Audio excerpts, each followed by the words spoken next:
Welcome back, everyone. Sorry that you lost us halfway through last session due to a flood in my basement. We're going to continue that session tonight uh, with the second half of session 75, which is the B side, if you will. So before we get to the B side, we might as well start off by having our party introduce themselves. And what more fitting way to do that than start with our B named character? B stands for Banewall, and A stands for and he's ready to plow into adventure. I play Belgian Gilkis, the half-elf monk. Hiya! Okay. Next up. I'm Amadeus, and I play Roger Mays, Wood Elf Assassin. Wood Elf Assassin? You'd better hope so. Hi, I'm Shade, and I play Ulrich Oakenhearth, the human slash vampire on his way to being fully he's a vampire. He's a vampire. Paladin.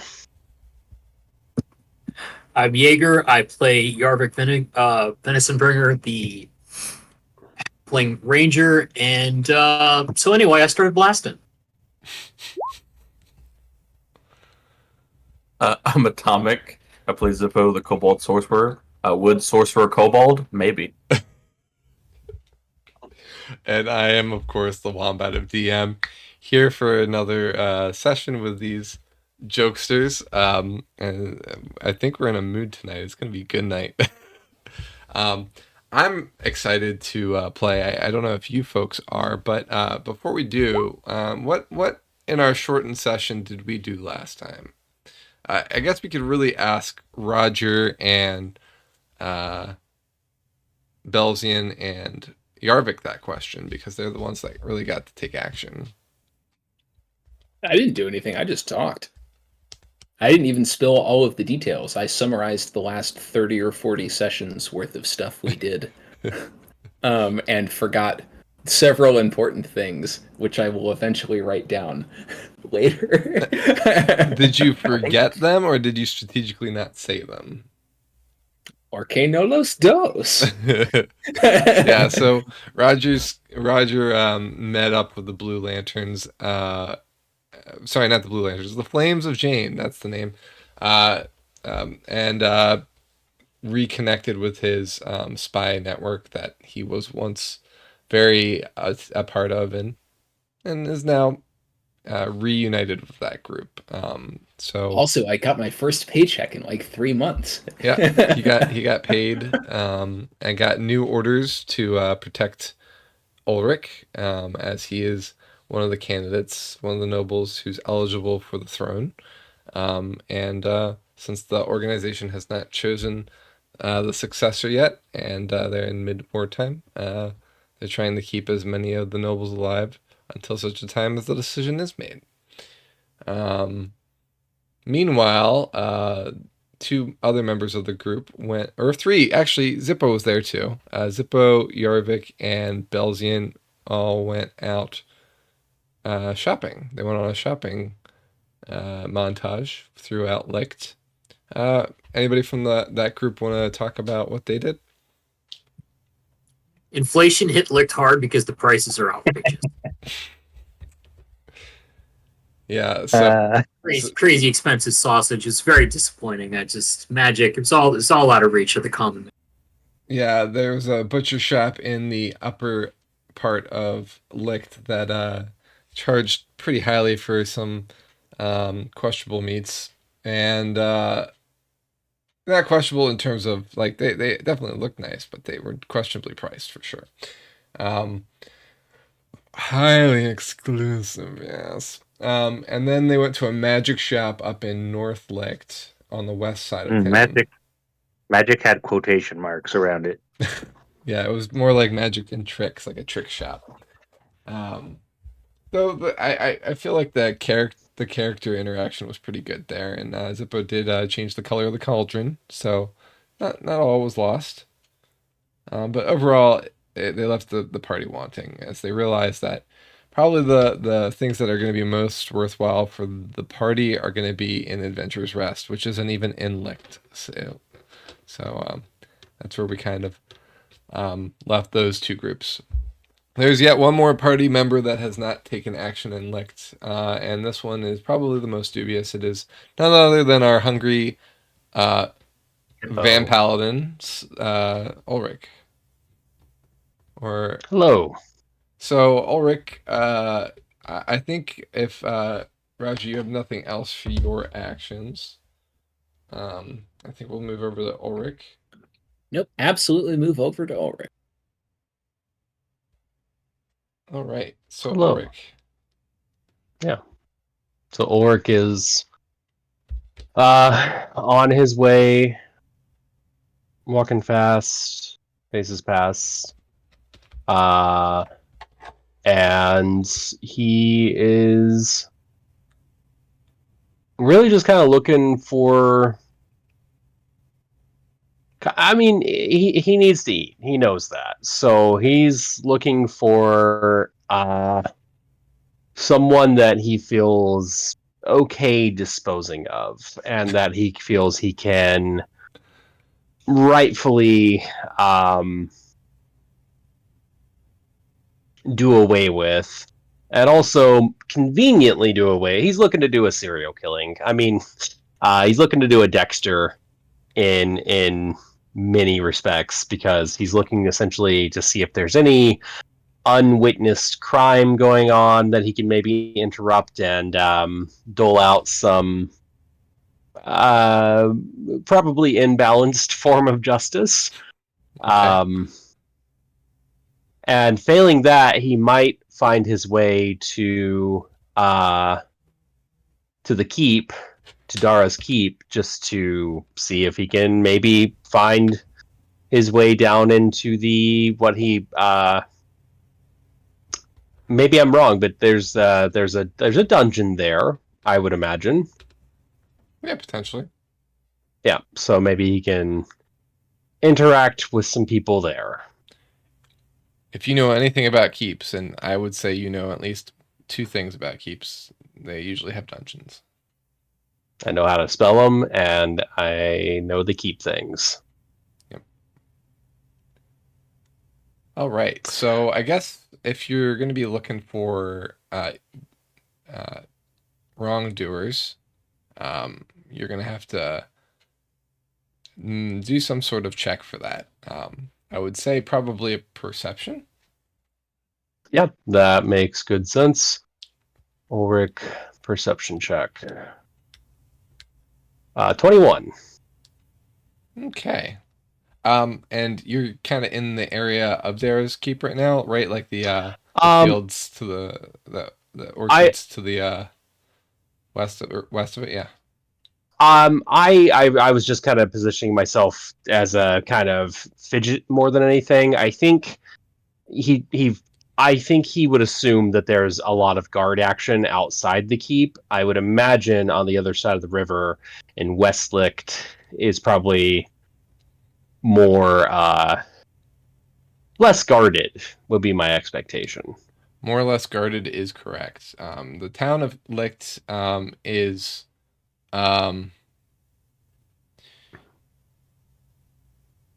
brimming with people.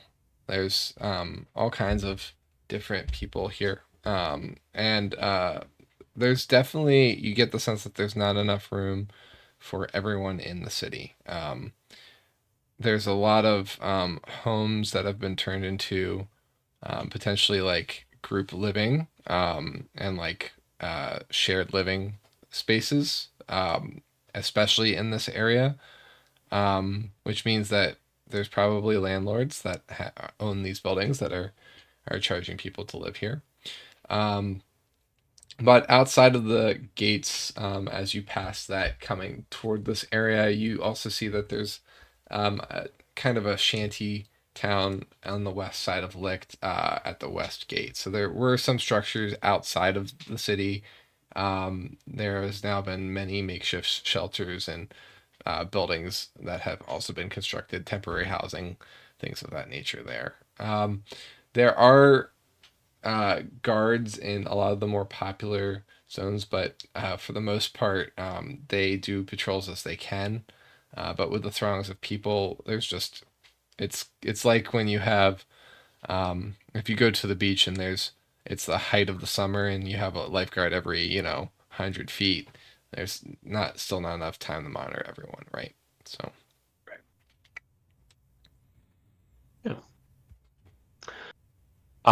So in this area, with it being more or less guarded, he's just kind of looking to see if there's any ne'er do wells besides himself. Sure.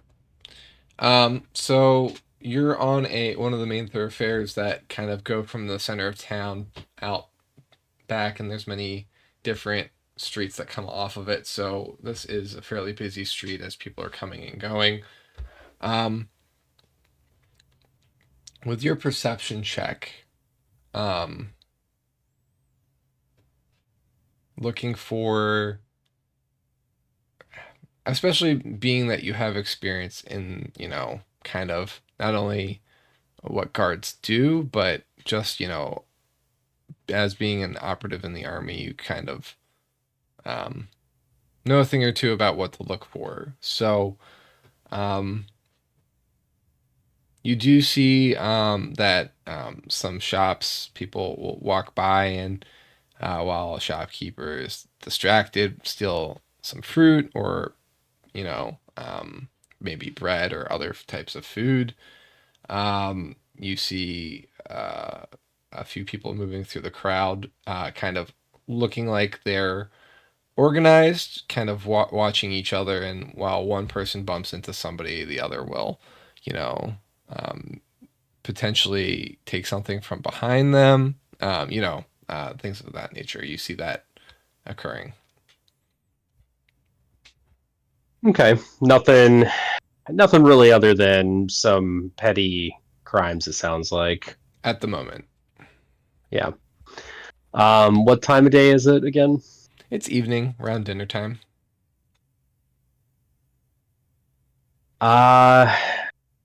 Yeah.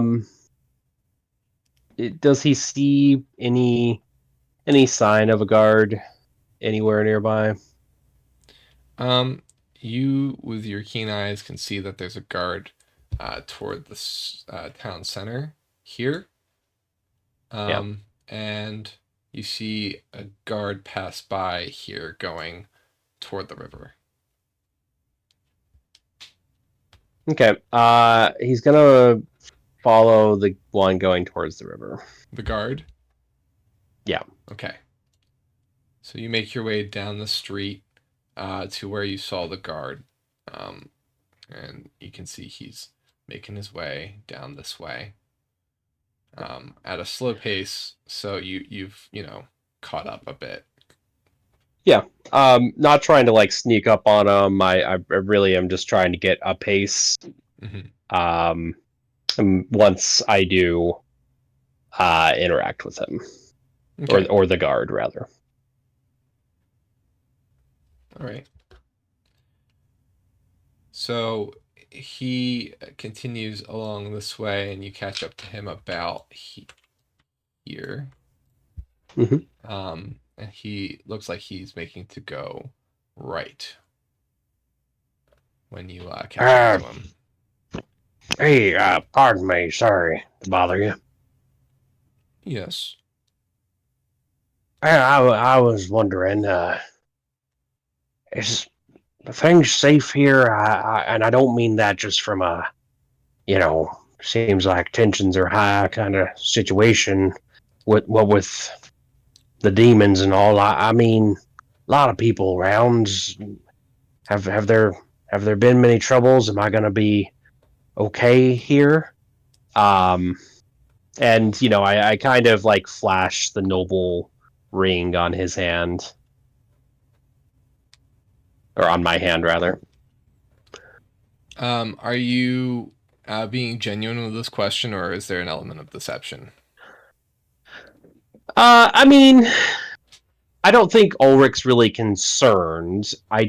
For his own safety.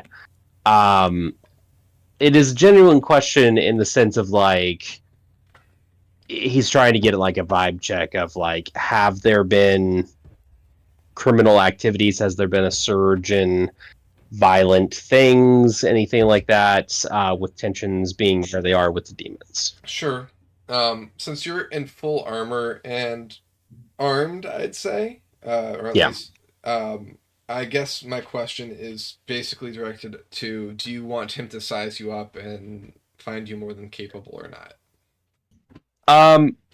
Ulrich kind of, as he maybe is staring at him, goes, I mean, I just don't really want to have to defend myself if I'm here. I'm kind of here for a rest.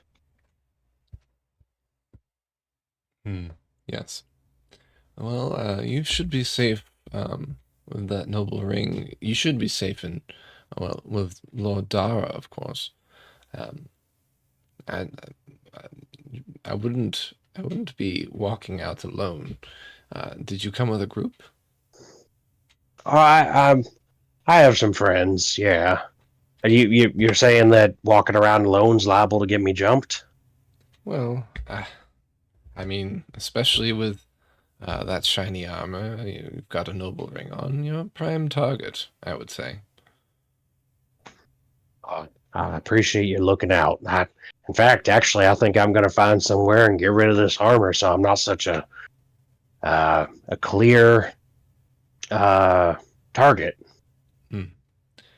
I would stay away from the west gate, especially after dark, and the more south you get here. There's a few organized groups of people that we're trying to control some of the gangs that have entered Licht or formed because of the overpopulation, but so far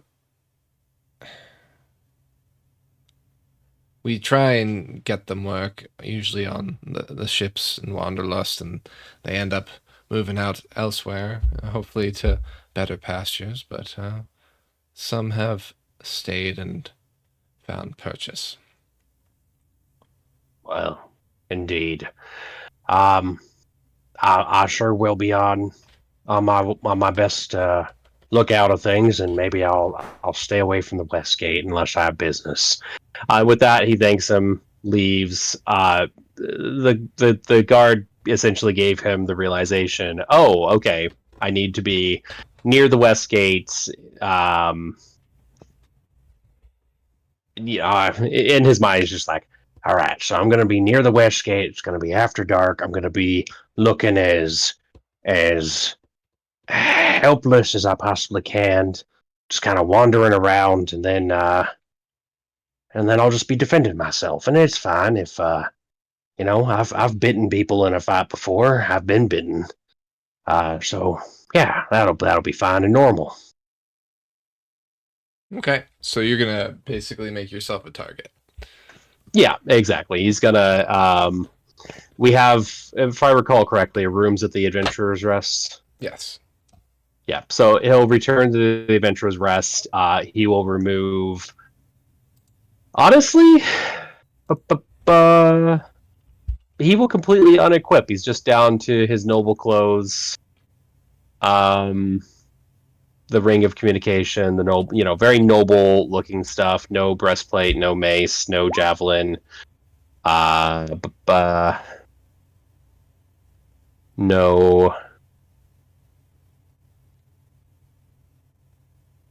shield? Where is my shield? Do I not wear a shield anymore? I think I don't have a shield anymore. Oh no, I do, but I haven't been wearing it recently. No, it's there. Anyway, yeah. So that's his plan. Okay.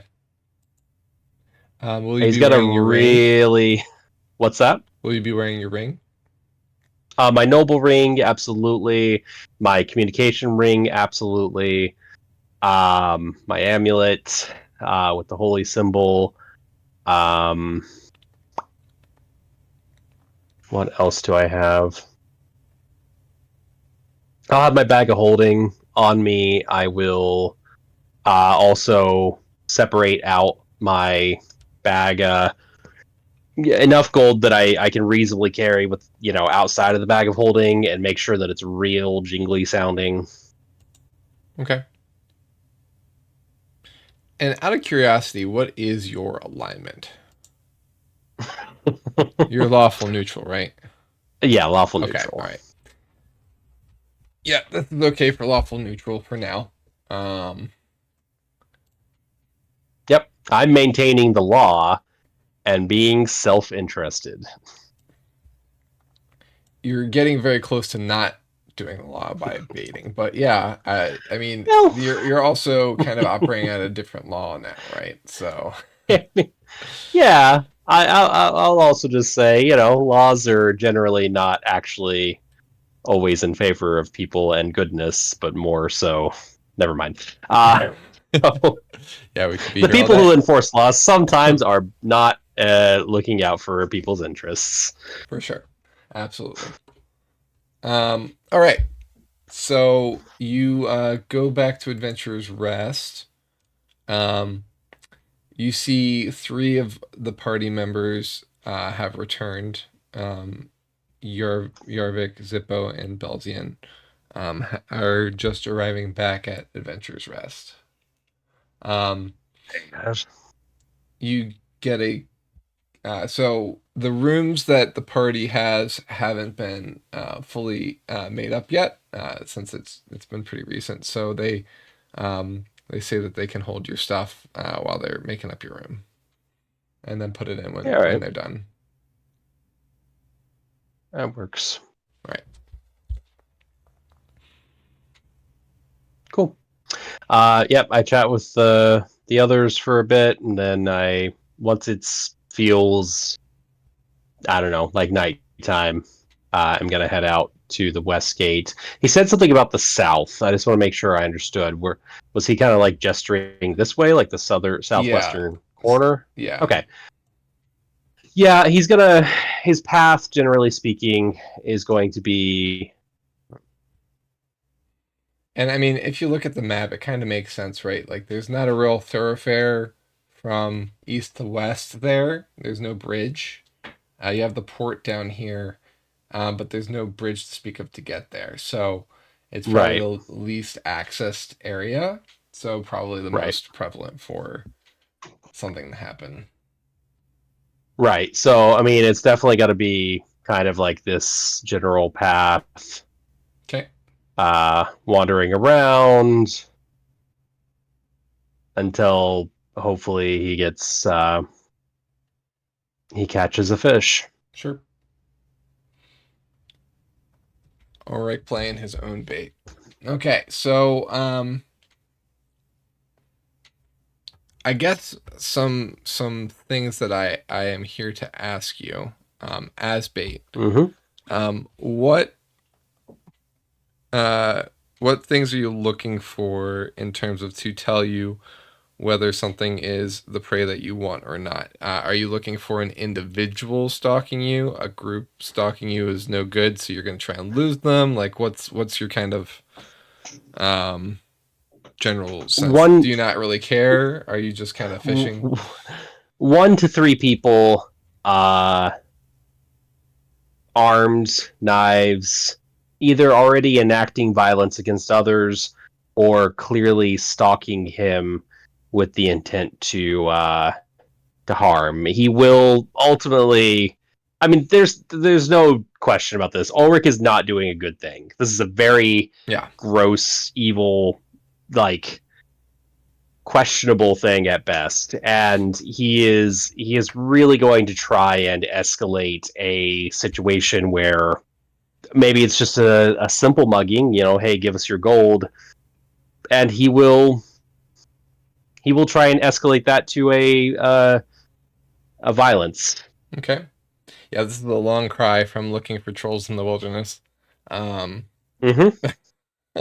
I mean, hey, I can try and look for trolls in the wilderness, but I seem to recall trolls were of questionable quality. No. The demons were, but I was just making that comment because when we were out in the wilderness, you were having Yarvik look for signs of demi-humans, right? So, Right. which is also questionable, but not as questionable as this. So, Yeah. yeah, I mean, and that's I guess another thing. If he happens to go against, thank you for reminding me. I'm fully in. We're in a city mode. for sure. If he happens to see another guard on his way, or actually before he leaves the Adventurer's Rest, I think he would inquire if there are trolls in the region. Who are you inquiring with? Uh, oh god, what's his name? Are we talking Gideon, the bookkeeper? Yeah, Gideon, the bookkeeper. Okay. He just kind of looks at you and he says, "Yes, there are trolls in the region. All right. Why? Are they a problem in the region, or Uh, you'll have to explain what you mean." are they raiding? Are they harming people?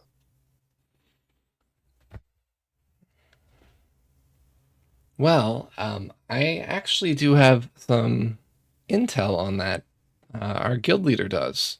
Um, you might want to hear it firsthand from him, though. He has some personal experience with trolls.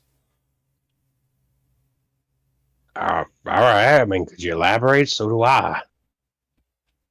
Uh, I don't like talking people's personal business, um, but I mean, you're going to be meeting with him tomorrow, when he returns from his trip. Hey, can I ask you a question? Or maybe I need to roll insight on this, but that's a really he's being very cagey, and like I think Ulrich might feel like, am I because he's thinking a lot. He's doing a lot of self reflection about I'm about to maybe go drain a person of their blood. You know, there's a maybe I've taken a bridge too far after all kind of thing. But this guy was like his answer and the way he's responded gives me the player pause to go like, are trolls not a bad thing? Is like hating trolls morally dubious? Um, you can do an insight check if you'd like. Okay. I'm gonna use my inspiration. Okay. Cool. Yeah. So I'll give you this. He keeps looking at the board, um, like he'll like his eyes will like kind of dart back and forth, he's thinking about your words as you're saying them, and then he'll like look at the board quizzically and then look back at you. But that's about it. Okay. Ulrich will look at the board. You know, is it something that he can access? Yeah. So the board is the different figures that are the paintings of each person that are members of the guild. Right. And are you kind of like looking at all the pictures, I guess? Yeah. Okay. So you spot at least one troll as a member of the Adventurers Guild. Oh. Shit. I mean, hey, I gotta ask. Is that common? Are trolls like? You know, there's been a kind of a transformation of like orc and goblin over the years and bugbears and things like that into more. Hey, these are player races and or species and not just like Tolkienian unquestionably evil kind of ideas. Are trolls not to the common person unquestionably violent monsters, or So I don't think this is the question you should be asking. I think the question you should be asking is what is Ulrich's experience with the publicity of trolls, right? well, sure. I mean, but I'm asking. I mean, I know what Ulrich's experience was, that there was violence. I guess I'm asking because I don't think that people who hate are ignorant. I mean, just ignorant of like I am hating a person. They're ignorant in a variety of senses. Um, but there is an element of like they know what they're doing. So I guess I'll answer your question a little bit um, in a roundabout way. So first of all, you do know that there's a Bugbear clan in Relic, so Mm-hmm. it is kind of something that you're more used to as a thing, as a character. That things that you might have considered monsters before might be something to second guess. Um, that being said, especially up in Darenai, trolls have always been regarded as monsters, as things of um, suspect, of not to be trusted. You have a particular hatred for them because of the instance where your brother was killed, and I assume you probably killed plenty of troll because of. Yep. So your viewpoint is kind of skewed in that way, I would say, which is probably why you said, if we could find some trolls, I'll definitely eat them. But or at least in the past. But Mm-hmm. you're not familiar with trolls being successfully accepted by society, um, as with many other creatures. The orcs live in the mountains of Gideon. You do have some experience with befriending the orcs. You were um, kind of a liaison to them in the mountains of Gideon at one point in Right. time. So Right. you've kind of seen it both ways. So while this is a surprise to you, it is not surprising. I would say it's more surprising to you because you probably don't harbor any. Um, you don't hold a candle that trolls could be accepted in the society because of what they are capable of or what they have done. Sure. Absolutely. Yeah, and in that case, he is he'll just look at the um at Gideon and go, "Look, is this our guild leader? I mean, clearly I did not understand something here." And he points at the painting that you're looking at. And he's like, "Are you asking if he's the leader?" Which one of these on the paintings is the guild leader? Oh, he's not in these paintings. He's up on the wall behind me, and you see um, a medium painting of. Um, let me see if I can bring it up for you.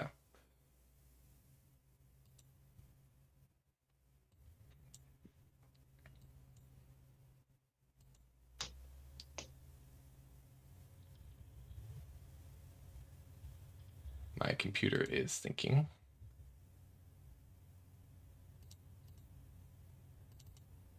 I swear I don't mean to put you in suspense.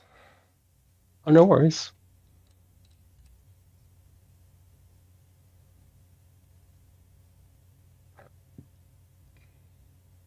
For some reason, it's not showing up here. Oh, wait. That's because I wasn't in my Seregen folder. That's why. All right.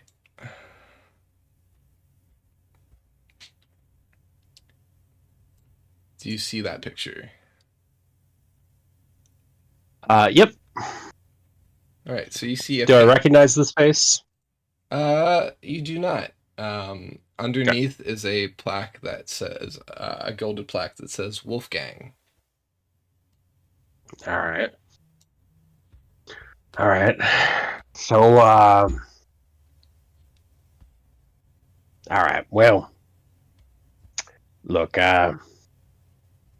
forgive me for for asking.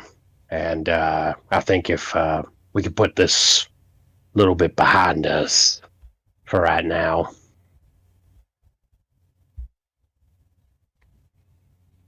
Um, put I'm not sure I follow. Put what behind us?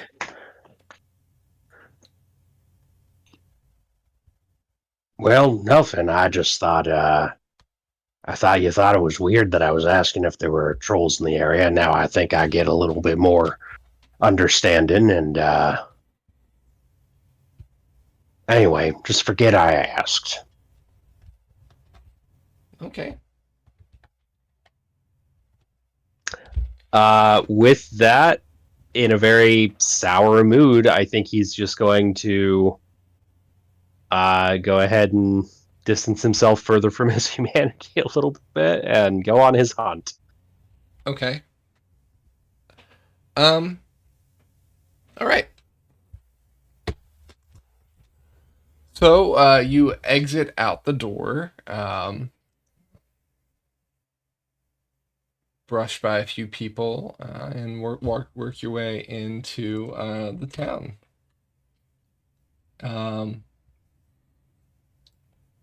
So are you trying to are you trying to honey the bait a little bit by doing anything, or are you just kind of just going for a walk?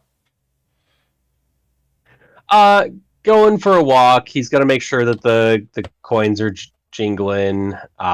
He's gonna make sure that he occasionally glances at his ring. Puts on a bit of a show of like, "Oh, look how wealthy I am." Okay. In the town center, you see, as you walk through, you saw a couple guys kind of like tussling with each other and jeering. They look like they're intoxicated. Um,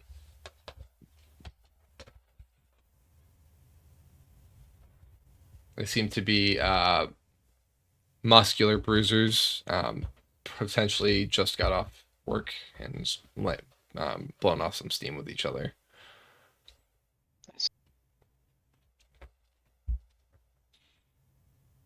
Yeah. He lets them be. There's really nothing. They're just doing their life. Okay.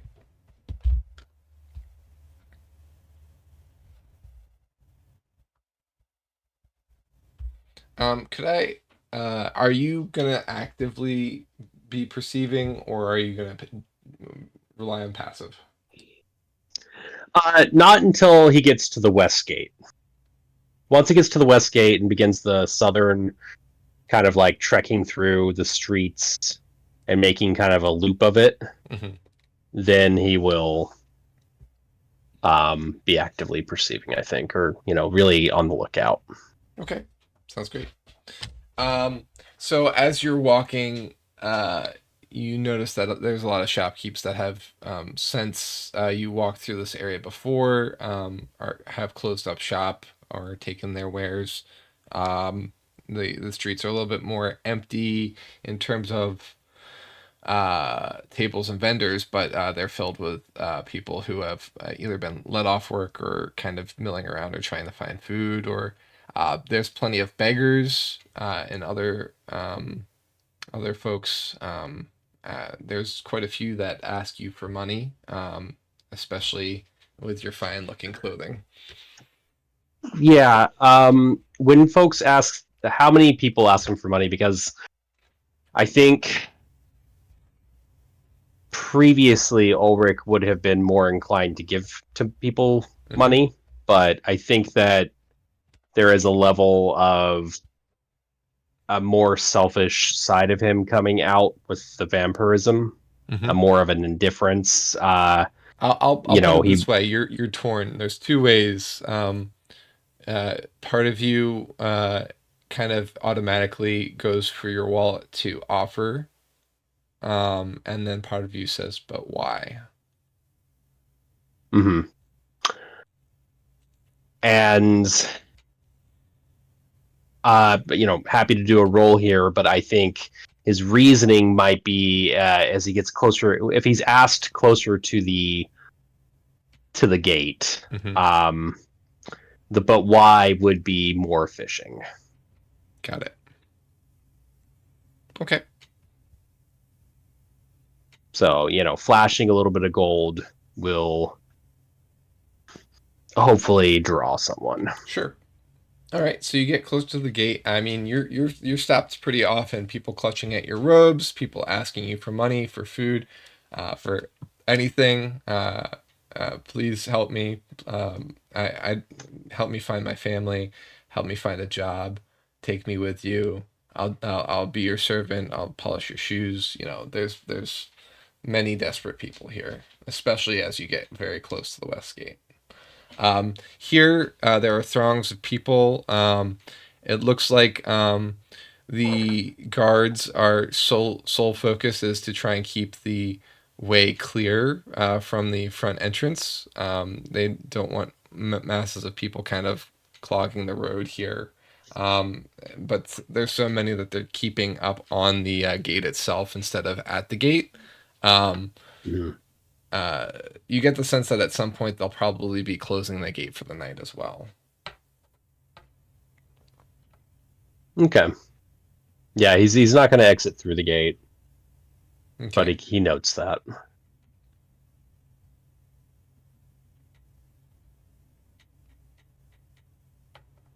All right, turning south, or are you paying somebody some mind? I mean, again, if someone asks him near the gate, he'll pay someone some mind. He'll kind of like check around first to see if there's anyone watching. Okay, perception, please. Yep.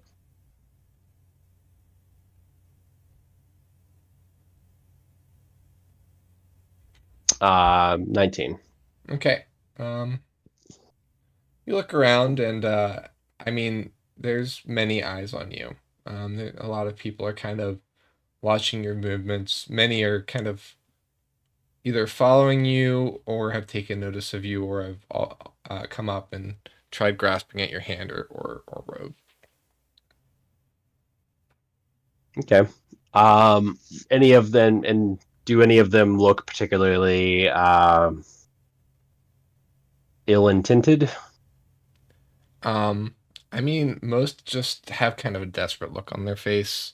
Yep. At this point, you don't see anybody that looks like they're threatening you at the moment or threatening Right. here. But also, you're right below the gate, so that makes some sense. Yep. So he'll make his way down south then. He'll, for good measure, toss a good 10 gold to, just to some folks. Like, let them squabble over you're it. not giving it to one person, you're just kind of tossing it at the ground, right? Yeah, I think so. In part because you said people are really following him, but there's no ill intent. So throwing 10 gold might kind of create more of a squabble. Again, leaning towards a more selfish side of things. Okay. You drop 10 gold on the ground, and about 15 people kind of almost shove you out of the way trying to get at the money that you dropped. You know, gold coins are not easy to come by. It seems as people desperately reach for the gold. Some dart in, snatch a coin or two, and try running off. Some run after them to the north, and then a fight breaks out for the remaining gold that's left. You get the sense that if you stay here, you're going to get swallowed by that. No, he drops and leaves. He doesn't even Okay. watch. Perfect. All right. So you leave the clamor behind and make your way down, I'm guessing, this street here? Yeah. Go kind of a center path. Okay. Now, with your perception, you do notice that you are being followed by at least 2 individuals. Great. Trying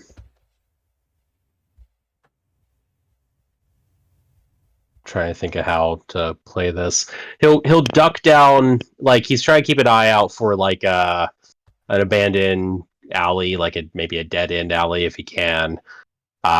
He's kind of gonna try and duck down there, and maybe even kind of put on a run, Put on like a run. not a full tilt, but enough to be like, oh, I'm hurrying away from these people. Okay. Are you trying to lose some of them? No, if there are only 2 people following him, and they are really kind of like following, then he's not trying to lose so much as just see if they give chase. Okay. Yeah, they both follow. Okay. Yeah. And again, trying to go to a down an abandoned alley. Okay. You get the sense that probably closer to the wall is probably easier to remove visibility from one side or the other, right? Right. Most of the cross sections are, and you can see where the street kind of, as you kind of naturally follow it, it's kind of broken into like different buildings that kind of jut in or out, kind of a semi square, but like it's been kind of broken into by buildings that have kind of broken up that landscape. But you do see that the wall here, and you can see that there's other roads down this corridor that head toward the wall as well. Yeah. I mean, he'll make his way down the wall, try and get to a point that is pretty well abandoned. Not trying to lose these guys, these people, just trying to keep them behind him a little bit and let them give chase. Okay. Full move, double move. Oop, I dropped my headphone. Just a basic move, not a dash. Like it's a jog. Okay. All right. All right. One of the 2 around the corner, following the same path as you. The other one you can't see. Okay. Yeah. If he gets into an abandoned kind of area that doesn't seem to have like anyone that might serve, he'll kind of like throw himself against a wall and be like, what do you want? Sorry, that was not at all his voice. All right, well, what are you doing? Please don't hurt me.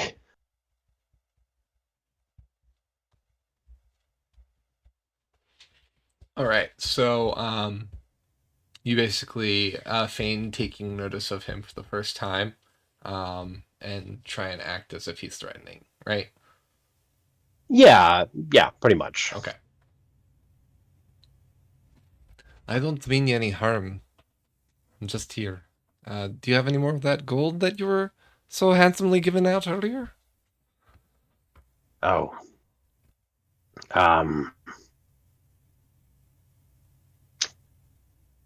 I don't think that I can afford to.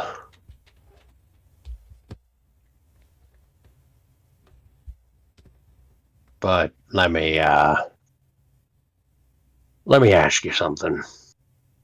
Actually, Can't afford to. maybe You were tossing around 10 gold coins, and you can't afford it now, just when it's between the 2 of us? I do not think that you are being truthful, my friend.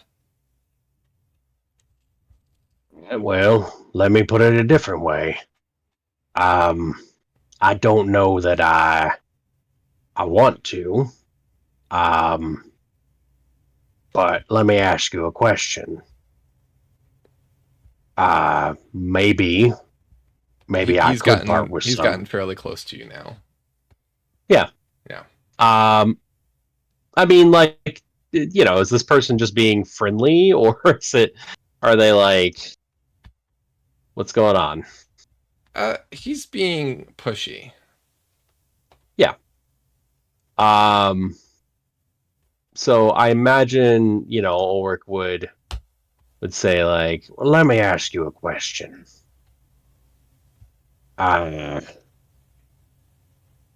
Is there anything you could like, or do you have a trade, anything like that I could support? I have some experience in several things, but have not currently an occupation. But I do have a family of 5. Well, And so I am asking you one more time for something, anything, to support them.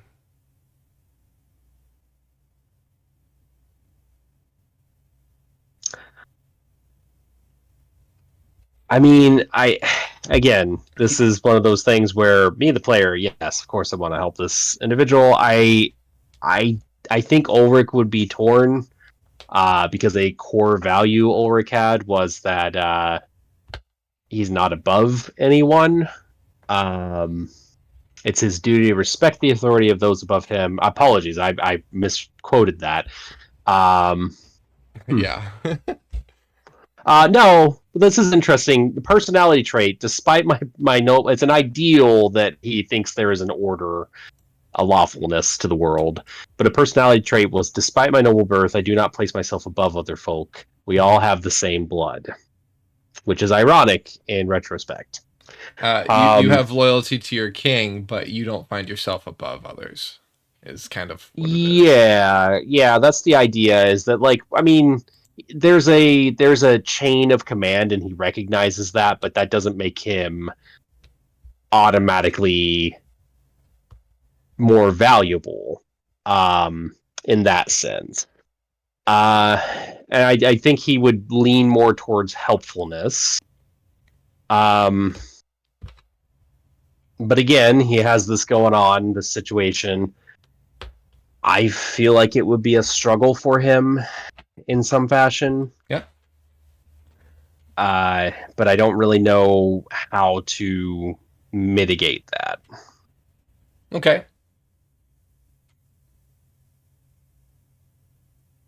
So he waits for a moment for your response. And when you don't say anything, he sighs and he says, I did not want it to come to this. And he pulls out his weapon. He says, look, I know you're good for it, friend. How much blood does Ulrich need? So the queen said that you need to drain one. Drain one full person. A week at the moment. Yeah. I'll tell you what. I'm not a fool. I knew you were following me. There's a part of me that wants to care about what you were going through. I promise you that. I do want to make an exchange. You're carrying a knife. What about that person you were running with? What are they like?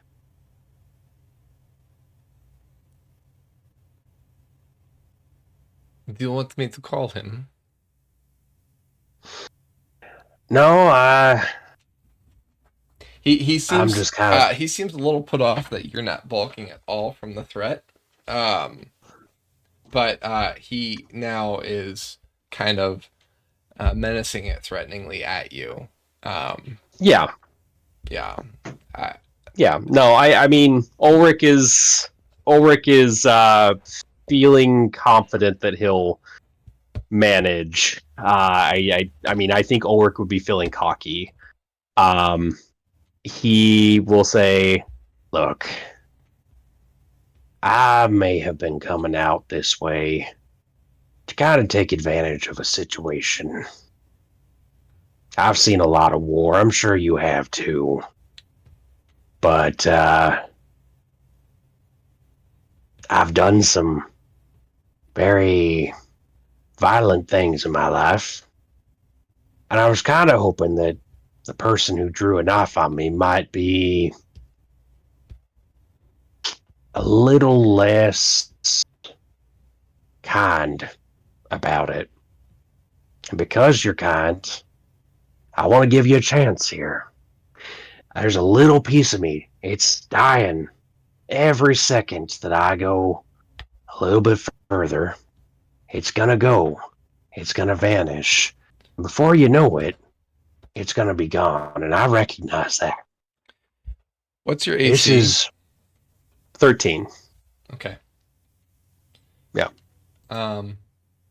While you're talking, He stabs me. no, somebody else does. Great.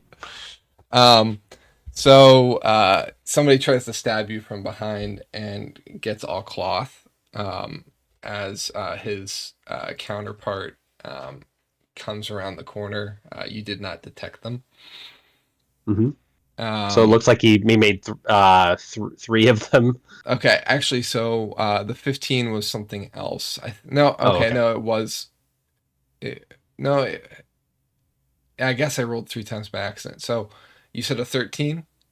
Yeah. Okay, so the third roll is not a roll. So the one behind you stabs you in the back. Okay. Just without he says, "You talk too much." And That is he says, "Ivan, come on," and Ivan also attacks you in kind but misses, and that's the 7. great. Want to roll initiative? Yeah, of course. I mean, at this point, Ulrich got what he wanted. How much damage do I take? Yep. 4 damage. Great.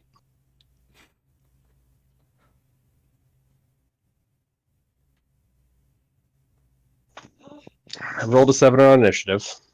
All right. They're gonna go first. Sounds good. All right. Ivan kind of moves to kind of position himself on the same side as his counterpart, so that he's no longer on the side that he came from. He's on this side. Yep. So they're both on the same side, kind of supporting each other. Okay. This will be their Final Fantasy. That was a dumb joke. I liked it.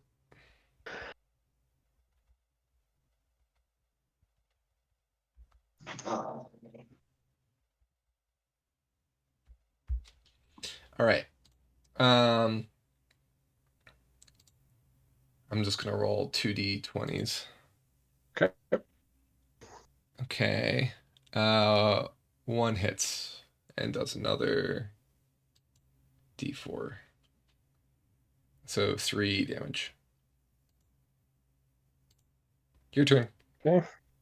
Great. Oh, sorry. +1 actually. Yeah.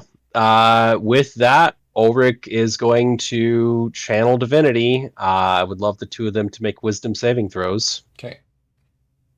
What's the DC? 17. They both fail. Great. They are now both frightened. They Okay. can repeat this saving throw at the end of each of their turns. What does this look like when you're channeling the divinity? I think previously, it kind of would have looked more. Maybe there's a banner of war that kind of appears because he was very much aligned with the god of war, but now being a little more aligned with the god of death, even if he hasn't fully made a transition to full worship. I think that he just takes on a more gaunt, vampiric appearance. He looks like death in a moment. Okay.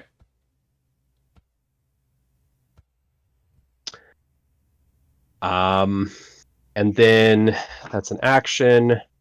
As a bonus action, he's going to level the playing field a little bit more and spiritual weapon at the third level.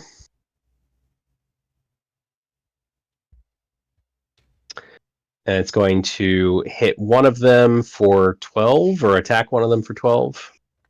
Which one? Ivan is the one that I was talking to, correct? Yes. The one who stabbed me first. Okay. 12 damage. 12 to hit. 12 to hit. That's a hit. Okay, then it is 12 force damage. Okay. He's dead. Great. So yeah, your spiritual weapon kind of slashes right through him as if he was paper. Yeah. And I guess logistically, Wombat, I should ask you. Maybe I should have asked this before attacking, but do they need to be? They don't need to be, because there's like blood banks and stuff. Yeah. I don't need to kill them with my fangs to exsanguinate, do I? You don't need to kill them with your what? Your fangs? My fangs. Does the... That's the only way you've been shown how. Well, okay, so I guess you can try out other ways and see if they work. Right. But you only know one surefire way to drain a whole body completely and know it. Now, that being said, you do have a perfectly good body with some blood in it. It's currently leaking out. You might be able to use your fangs to draw some of the dead person's blood before it no longer is viable. You could potentially drink more than one person to sate off that one, right? Yeah. If you're talking about blood banks, you could also keep one of them the other one unconscious and save him for later. No, I meant more of the blood banks. I thought there were, for some reason, blood banks of a sort in Necrata, like when we were in the under the mountain. Yeah, I thought they had like. There's something you heard mention of something like that, but you're not sure exactly how that would be collected in enough quantities for yourself, right? You don't have any apparatus or anything of the sort, right? So. Yep. No, Ulrich has to live with the consequences of his actions, so this guy's afraid. As he is afraid, there are a variety of things, just as a reminder.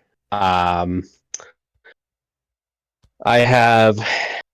he can, at the end of his turn, try and break out of the frighten aspect, but because he's very much in my aura, he has a speed of 0 and he takes 6 psychic damage if he starts his turn here. Okay.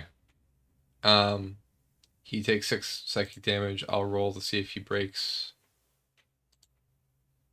He breaks. Oh, he does break, but that's the end of his turn. Yep. He just made it because he's got a -2. So. Really sorry about his family, but Ulrich is now going to, I assume, just do an unarmed strike. Yep, you can do a grapple. Okay, we'll do a grapple to grapple with him. My athletics roll is 24. I'll do an opposed. Yeah, you beat him. Yep, and then I try and sink my teeth in. All right. For the other attack. For a 22. All right. All right. You successfully begin draining him. You're going to probably need to uphold that grapple for several turns. Okay. In which case, as I'm doing this, boy howdy, I have half movement, but I am going to be dragging this fucker to the most secluded bit of real estate that I possibly can. I've got 20 feet of movement at half speed.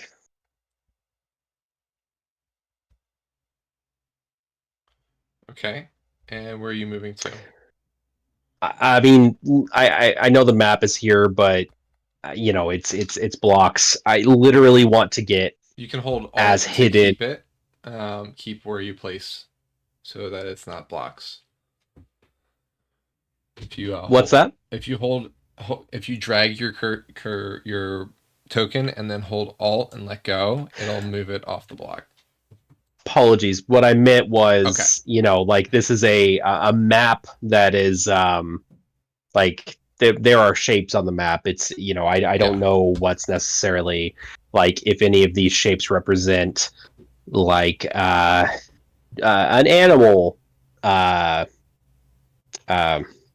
pin, like something like I that. would say pretty much all the buildings that you can see in this area, all those blocks are actual structures. Right. In which case, I think just trying to get into the shadows, as much as possible, get out of any kind of thoroughfare, Sure. and keep kind of like up against a building. Okay. I won't give you the ability to roll a stealth check since you've already done your action this turn, but Of course. I will note that.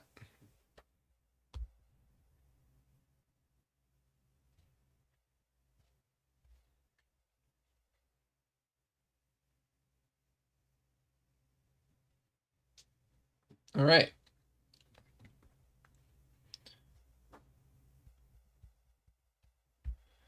All right.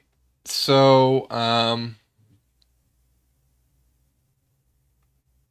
you move kind of in between these two buildings here, to kind of break line of sight down the road and kind of try and blend between the buildings while you're draining Ivan. And you hear a voice coming from up this way. Ivan, Davy, you get him?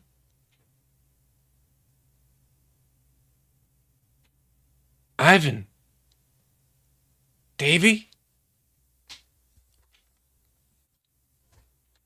And you begin hearing footsteps coming your way. Okay. Definitely gonna try and on my turns. I mean, Ivan. I don't know if is Ivan just straight up dead at this point. Ivan. Okay. Yeah. Good reminder. Thank you. Ivan is.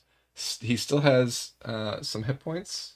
He's going to try. Because I did 6 with psychic, and then I don't know if my bite did any damage. The bite did do damage. Actually, yeah, that's a good point. Let's roll for that. Be D4. Okay. Plus your strength, of course. Oh, okay. Plus my strength. 5.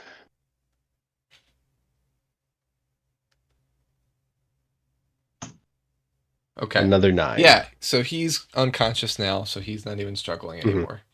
Thank you. Good call. I will say at the end of the other's turn, so you still have to drain him, of course, but you could probably leave him and continue to drain later if you need to, if that's what you're getting at. You do hear at the end of the person's turn, they end their turn with, fuck. Yep. No, Ulrich. I mean, Ulrich took this path. He has to kind of finish the exsanguination, essentially. Okay. So you're gonna stick to Ivan. Yeah, he's gonna keep with Ivan, and he's gonna try and drag him. And all of his turns are going to be taking the. You know what? No, that's not true. The first turn is going to be taking the hide action as soon as he possibly can, moving 20 feet away, taking the hide action. Okay.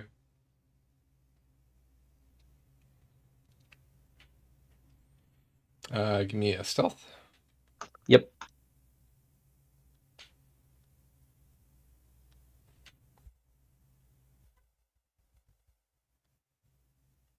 It's a 14. I mean, I will say I am hiding with a body in hand. I would understand if you felt that that would not be very advantageous.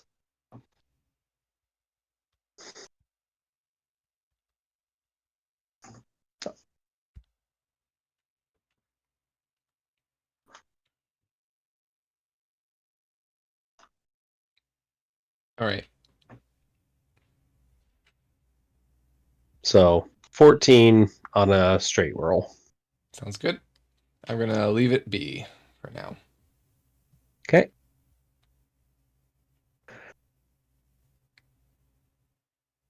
All right.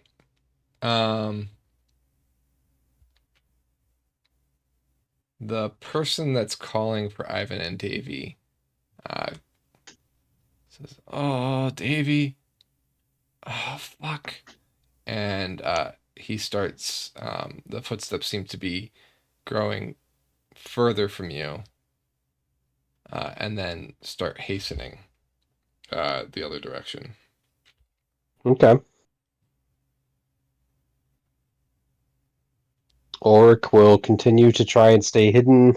If he can hide even better, he'll continue to try and I mean, essentially move away from any sound he can, and just try and hunker down with this body and this neck in his mouth and stay hidden. Right.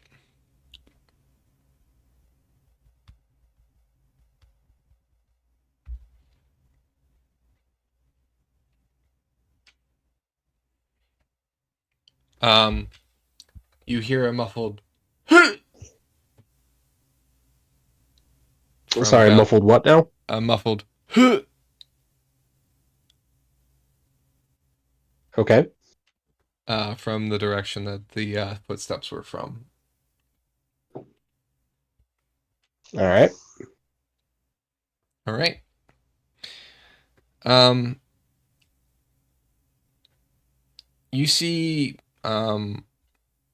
the area that you're in is fairly, like you see down toward the plaza, that way. There are people, um, that are kind of moving about or whatnot, but you see less and less of that as the noises of your scuffle have occurred. It seems like people are drawing further away from this area based on what they're hearing. Okay. Um, it takes about 5 rounds, let's say 6 rounds, for you to fully drain Ivan and get your fill. Okay. Yeah. Oric will again. He'll move away if he starts to hear anyone approaching at all. But he will try and just keep at this. Yep. And you do. Okay.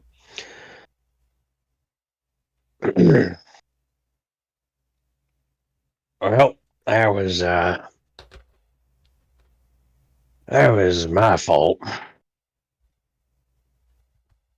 As Davy said, I'm too talkative. What does our exsanguinated Ivan like? How bad of a sight is that? So his eyes are fully open, glossed. He's incredibly pale, almost blue. As his blood vessels have burst around his eyes and mouth. So it gives the sense that he's been bruised on his face, and almost like he has lesions. Not lesions, but you know what I mean. Yeah. Like Yeah. he's Yeah. got bruising and of broken blood vessels all over, as blood has been forcefully, been exsanguinated from him. Ulrich's going to look through his belongings. Okay.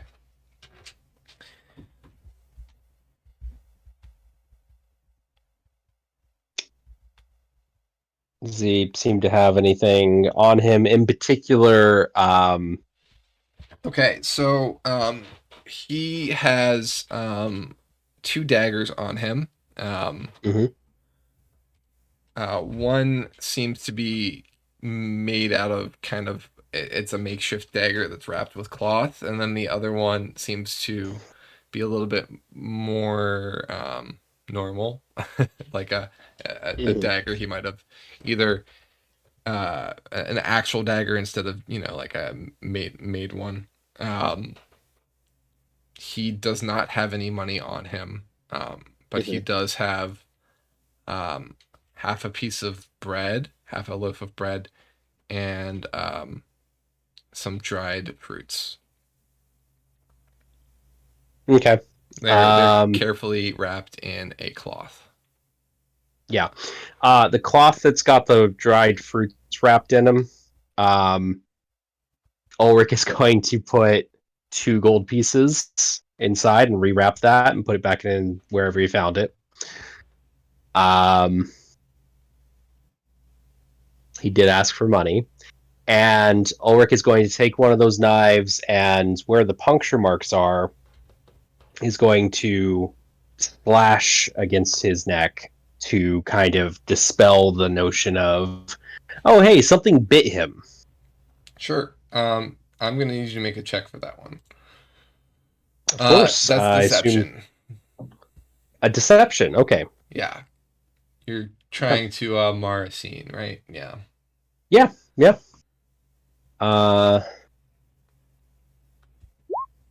It's going to be a 24.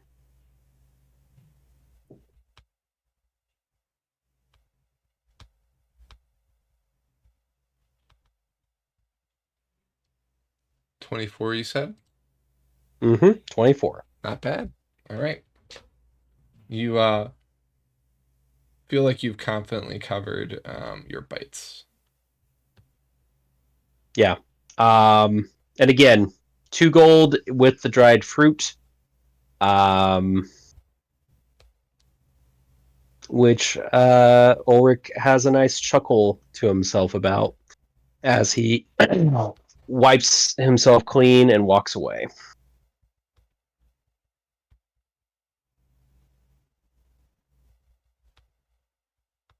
Okay.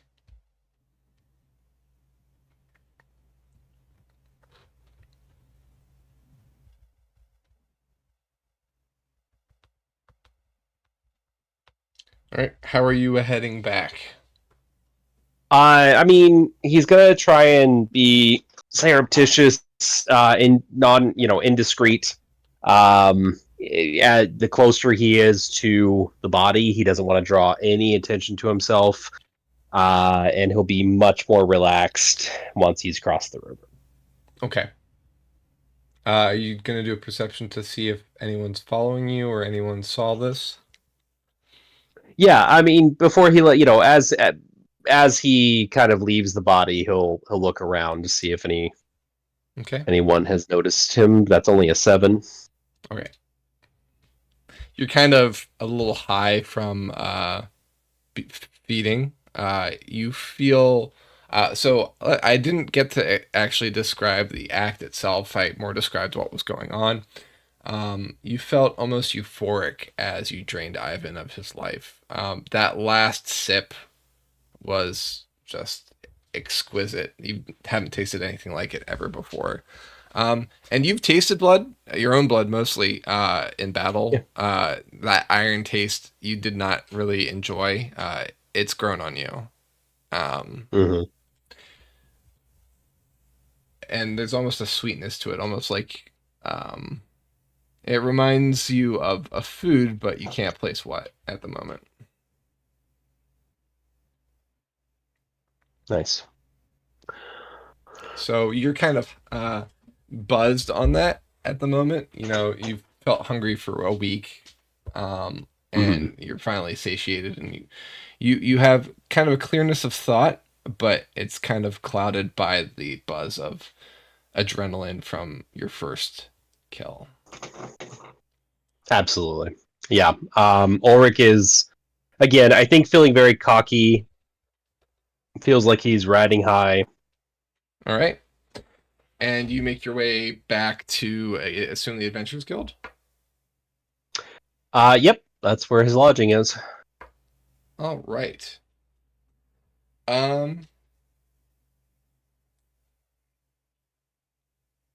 Okay.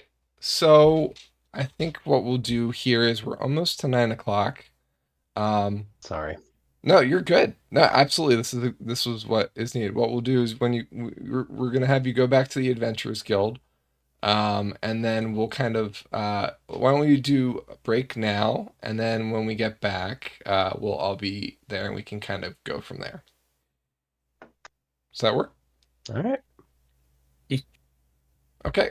So, folks, we will go on a 10-minute break. We'll be back at 8:57 Eastern Standard, so 10 minutes. We'll see you real soon.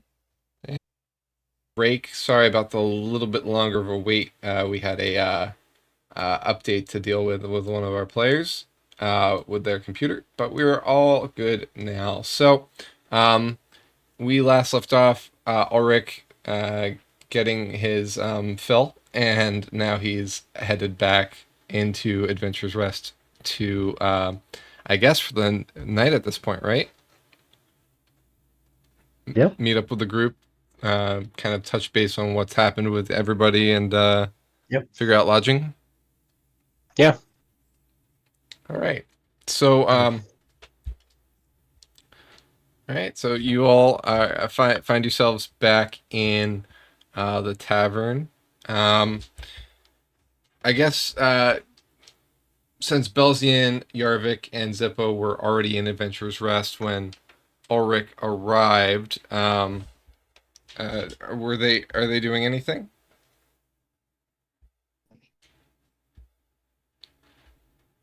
I figured we'd probably play board games and stuff and pretend there isn't a murder going on.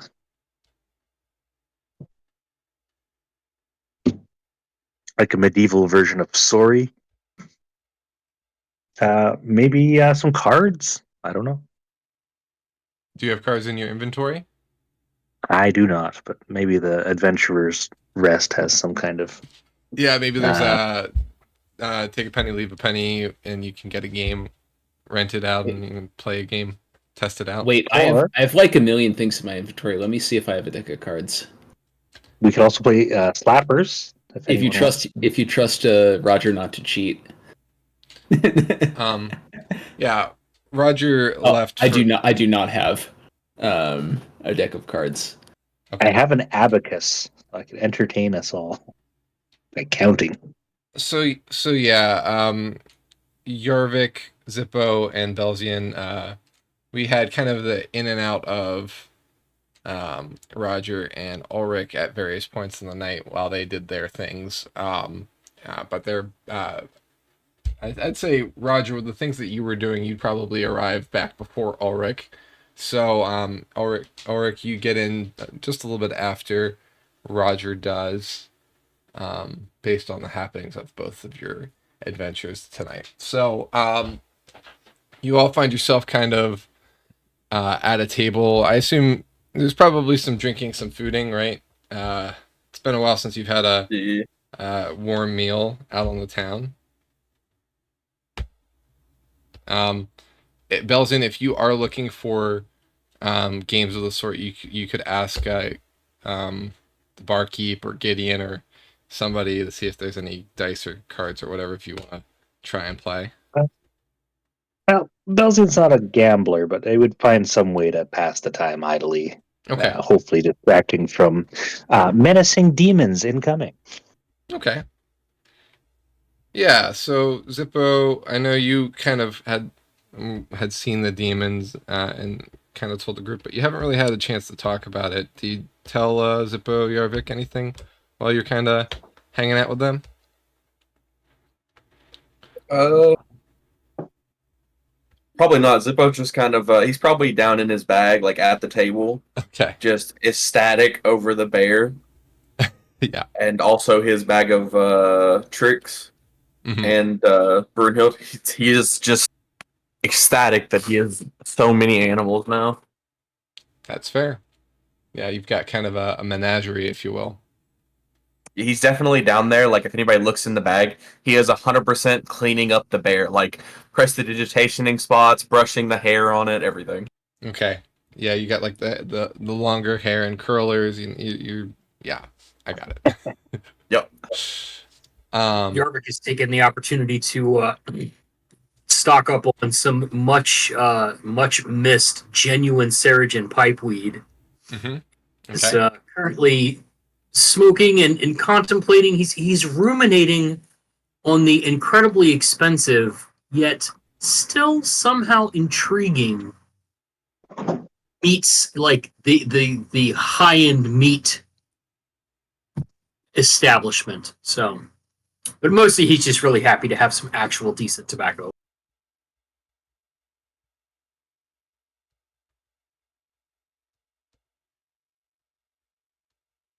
What about Ulrich and Roger? Now that you're back and joining them, Ulrich, I assume that you've attempted to clean up any. It was a little bit Yeah. messy around the mouth. Yeah, he tried to clean himself up before he left. Okay. All right. Does he do a He good look- enough job? Does he look different to us? Like flushed, more like full of blood? You could do a let's see.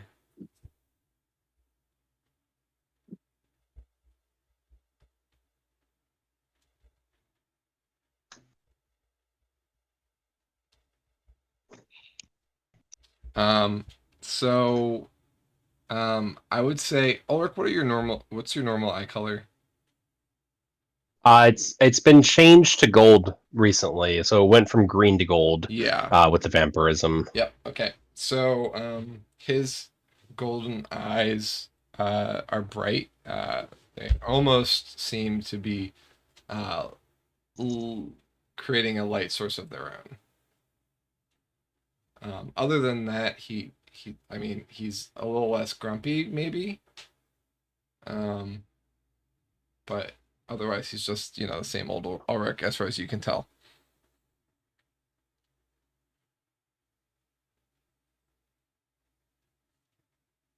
So, what y'all get up to tonight? Roger will wait for the others to respond.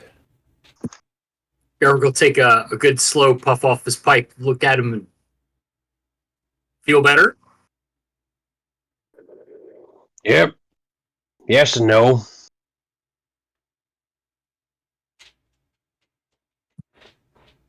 Eric's only response is to puff on the pipe. Yes and no. That's how we can tell you're probably a good person. If you do a bad thing and you feel bad about it, it cancels out and then it's a good thing. Oh, I mean, I got stabbed. Oh, Let's see. Spurious logic. You don't look that hurt to me. Yeah, no, I'm fine. It's, robe, or my shirt's a little ripped, but anyway. So y'all just been playing cards? What have you been up to? They won't let me play. They're concerned I'm going to cheat. Nobody can see me shuffling the deck in the order I want it to be anyway. I mean, that's a pretty wise move. The commerce in this town is appalling. Everything's so expensive. And have you noticed how many people are around? Weird. Yeah, it's Well, pretty jam-packed. I have some news from the Flames. And Oh. That's good. it's good they're Go still on. around. They tell me that they've rooted out as much of Gerard's infiltrators as they could have. The chapter in Jane itself is basically gone, but out here there's still quite a few of them. I've told them what we knew about the demons, and they told me what they knew, which wasn't much. Hopefully we've pointed them in the right direction with what we've learned. I do have a few bits of interesting information for us, though. Actionable information. One, Marius has instituted a rule that they like. All eligible nobles must serve in the army. And Roger kind of nods to Ulrich. The Oakenherths have not sent anyone, but we are due to meet up with Marius and the army soon, so we should be able to rectify that quickly. That would be good. They've also warned us about meeting with two people we are supposed to meet tomorrow. As in the guild leader? The guild leader and Lord Dara. Oh. Why are they worried about meeting with Cousin Dara? They call him a loose cannon, and that he's deeply obsessed with the succession crisis and may view you as a rival or a threat. And they're, as always, more concerned with stability than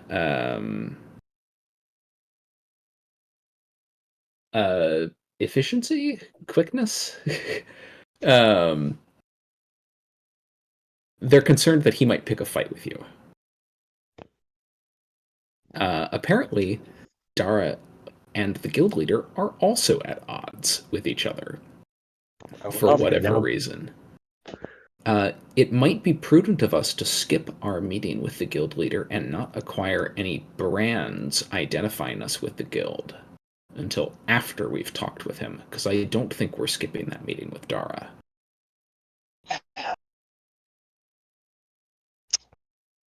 I mean, Out of curiosity, is this through the rings? Yeah. I thought so. Just need to make sure. We're all just sitting in a circle, staring at each other intently. Roger will be showing off how good he is at stacking the deck with sleight of hand to demonstrate his point about why they don't let him play cards while he's doing this. I love that. So, I do also love the side of these five men just in silence. You know, a very healthy relationship. just kind of looking at With exchanging like glances and expressive eating. like eyebrow raises and like grunts and like looks. It's kind of like the Avengers eating shawarma in silence at the end of the first Avengers movie. Yeah. Again, we are the Avengers. So go ahead. Sorry. Oh no, please. So while you're kind of thinking about what Roger said, you hear some loud footsteps approaching the front door of the Adventurers Guild, and a loud bang occurs as the door swings open. The business end of a wheelbarrow knocks the door open inward, piled high with cuts of meat and smooth gray pelts. Sorry, can you say that again? About half of that got cut off. Oh no. Okay, so Piled high with What was Sorry, that? go ahead. No, go ahead. What got cut off? I heard wheelbarrow and then pelts, Okay. and almost nothing. No complete words in between. Awesome. Those in chat, let me know if you can hear that clearly or not. Maybe it's Discord being cheeky again. Can you hear me okay now, Amethyst? Currently, yes. Okay, perfect. So the door was banged open by the business end of a wheelbarrow. And it's piled high with cuts of meat and smooth gray pelts. Cuts of meat. Yep. And smooth gray pelts. For the record, which part of the wheelbarrow is the business end? The front. Okay. Just double checking. So a figure is hefting the wheelbarrow with one arm. One hand's on the handle of the wheelbarrow. The other is holding a small corgi, and he looks exhausted. He's wearing full plate and has a cauldron on his back like a backpack. Ulrich, you instantly recognize this figure because you just saw him recently. It's the one on the painting toward the back of the guild.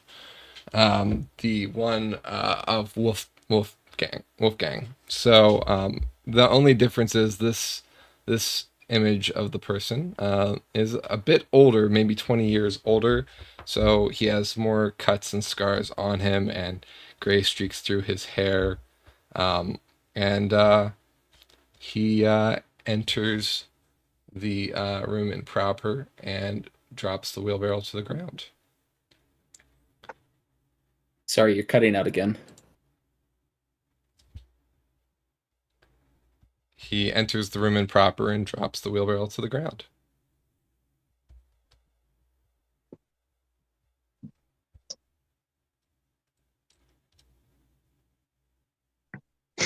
Get a load of this guy.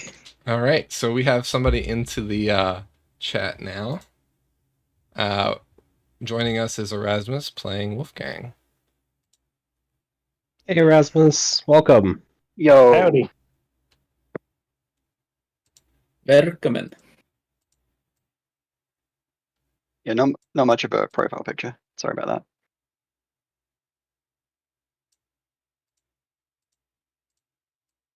All right, so Wolfgang, what do you do?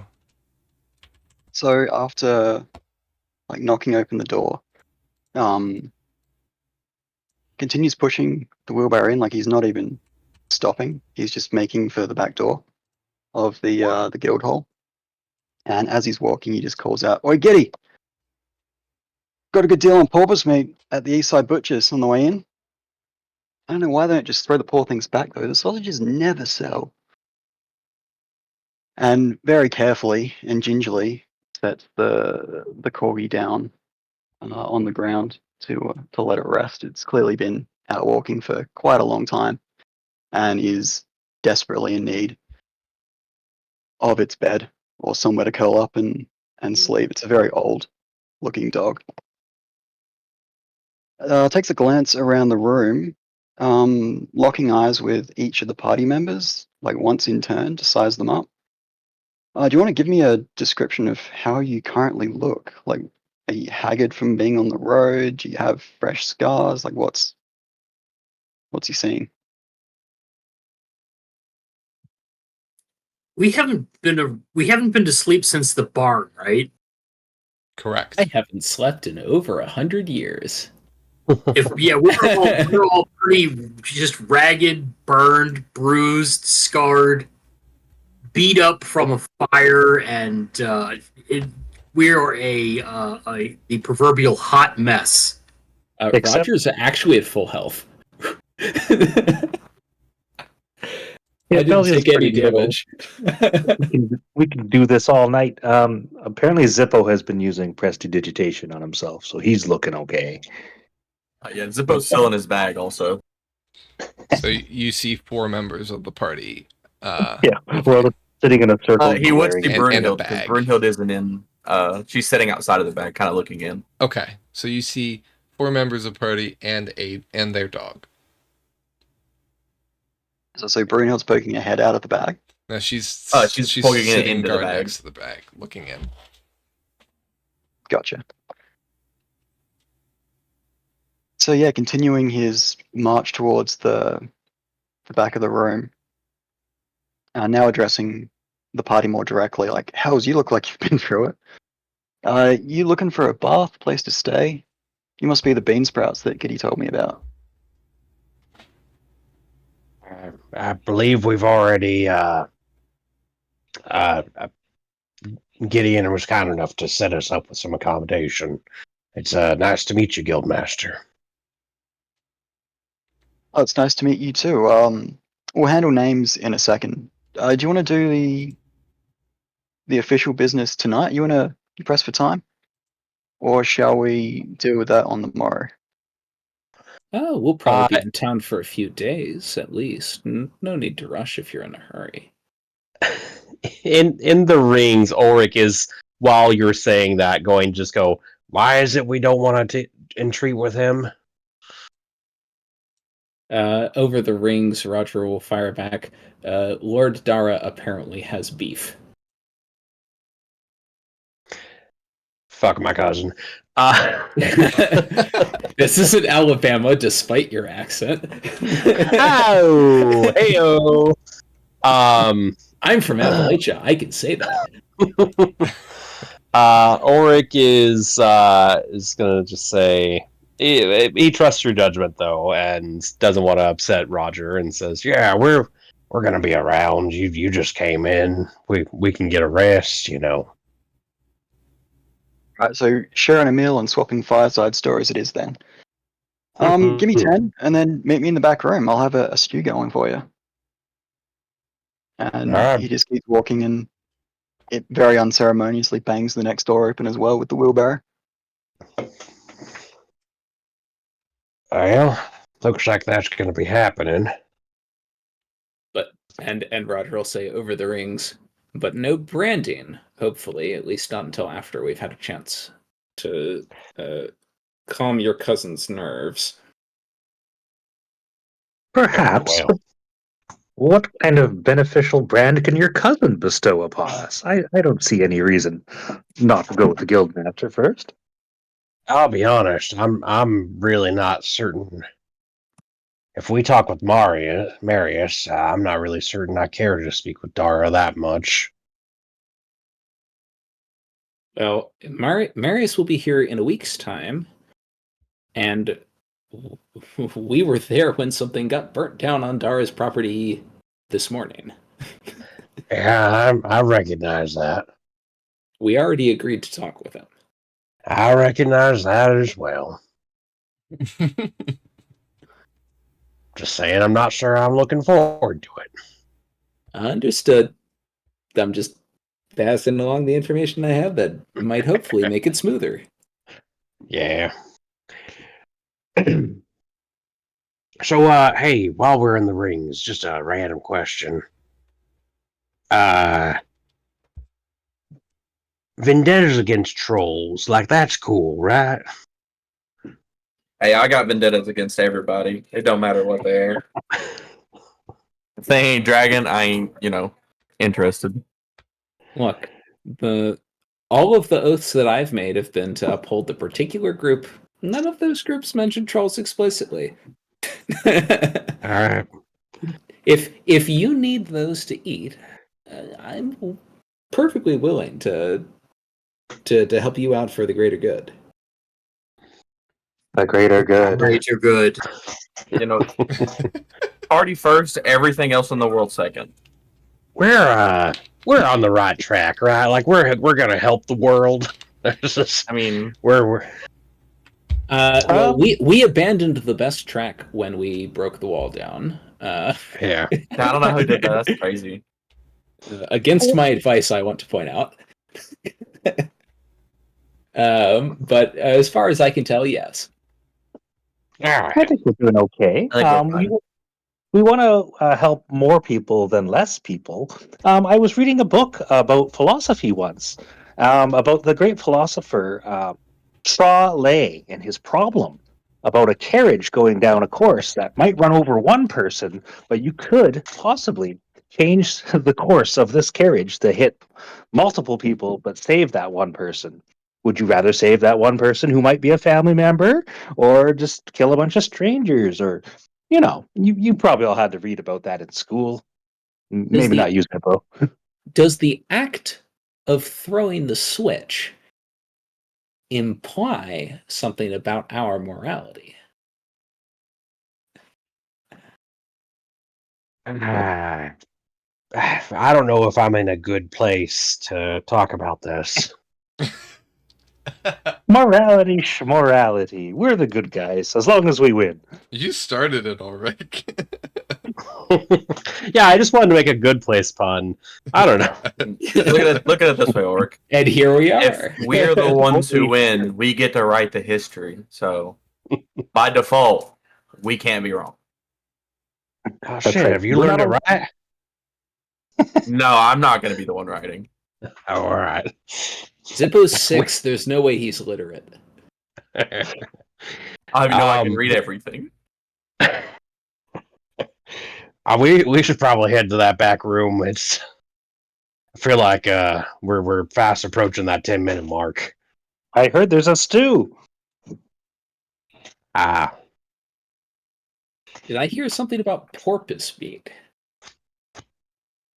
Yeah, Yeah. Yarvik, you wouldn't by chance know anything about that, would you? One of the vendors was just trying to offload some very expensive porpoise meat sausage. That's kind of a weird thing. Now, I wonder if the guild's got a special deal with that vendor. Sounds like we might get to eat it on the guild's dime, huh? Hey, you know what? Sausage on somebody else's dime? I'm okay with that, even if it's weird porpoise. I mean, I'm not all about, I didn't really want to try, blowhole, but, when in licked. Lick. Zippo will come out of the bag and put it up and then wait for Brunhild to stand up, then hop on to go back towards wherever the party points him. Okay, so the group is heading to the back room where Wolfgang went. Yeah. Yes. Okay. Wolfgang, would you like to describe your back room? Yeah. So as you guys open up the door and walk in, front and center, dead ahead of you, is a forge and workshop. It's a triangular forge, like a right angle triangle. One of the sides is up against the wall. And the other side on the left, it's a tall brick wall that separates a bed that's pressed right up against the bricks from the forge itself. The little corgi that you saw earlier has walked up like a very shallow ramp that's built at the base of the bed to curl up next to the wall on the bed. Down the right-hand wall is just bookshelves piled high with books. There's a little desk there, writing equipment, all of the usual assortment you'd expect to find in a library, a lectern. There's one of those like rotating lecterns as well, where you can put like multiple books on it and then turn it so you can like reference different books quickly and easily, like physical hardcover books quickly and easily. And down the left-hand side, where it isn't the sleeping area, is just some like low, almost couches, beanbags, an informal seating area. Wolfgang is currently at the back of the room in front of the forge. The wheelbarrow is parked there as well. He's setting up what looks like, and Yarvik would recognize it immediately, a large smoking rack, like onto the coals of the forge, and is piling the meat up onto the smoking rack. There's a like heavy sheet of canvas that looks like running on rails around the edge of the forge that looks like it can be pulled across to turn the forge into a little smoking hut to smoke the meat. Yeah, come on in. Take a seat wherever. What sort of flavor do you want in tonight's stew? Yes.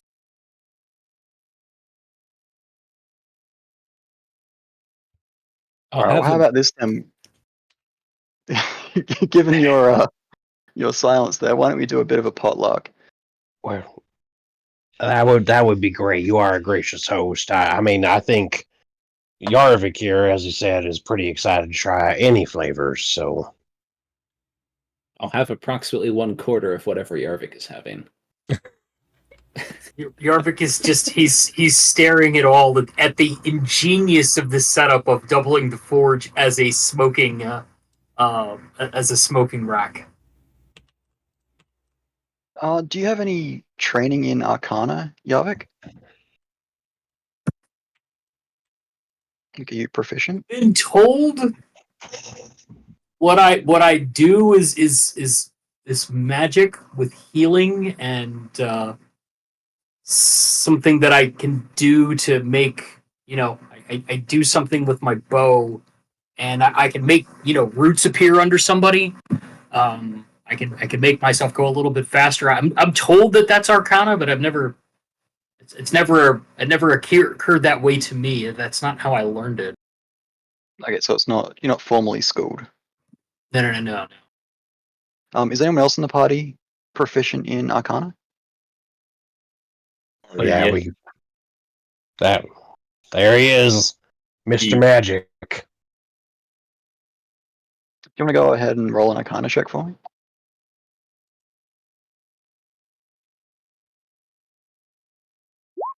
25. 25. So, looking at the smoking rack, I'm not sure how closely Zippo would be paying attention to it, given that there is a dog in the room. But with that 25, you can see runes lighting up all along the smoking rack. You get a sense that this is transmutation magic on the smoking rack. Zippo is like, he's going to nod at it, and he is going to continue over to the other dog, but very slowly, because it looks older, and with Brunhild, so that she doesn't get jealous.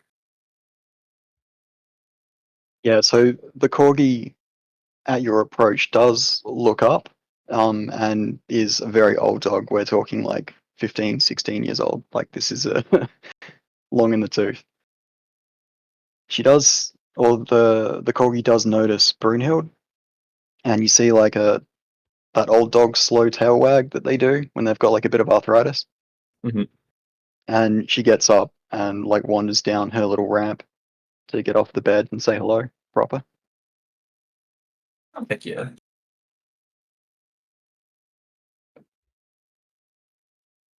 Zippo is very excited. So something else that you guys notice is the large cauldron is still on Wolfgang's back. He doesn't seem to be bothered by the weight of it. And now that it's stew time, you see him sort of. Well, first, okay, so the covered top to toe in plate mail armor, the little waist skirt of the plate mail has 2 indentations that seem to be specifically designed for catching the feet of the cauldron so that the weight of the cauldron can rest on his hips. And he flicks his hips to bounce the cauldron up and then catches it, set it down on the ground and starts filling it up with a remarkably small water skin that just is pouring far more water than should be possible to fit inside the water skin. Now, I don't know how familiar you guys are with magic items, but I got a little pouch here. If you call out the name of a herb or a spice and reach in, you can pull out a fistful and toss it in the pot. So why don't we all just go around and each add our own special little spice to the pot, maybe get to know each other a little. Ooh, how exciting! Can I go? Oregano. All right, so you reach into the little pouch and pull out a fistful of oregano and toss that into this very large, it's like 3 feet across the top, cauldron. Belzian claps a little bit. Oh boy. Yarvik elbows his way across, shoves his hand in the pouch. Sage! All right, now comes a fistful of sage to go into the pot. As it's filling up, you do notice that the clear water is starting to color, and kind of looks like there's chunks of something forming at the bottom as it gets deeper and deeper.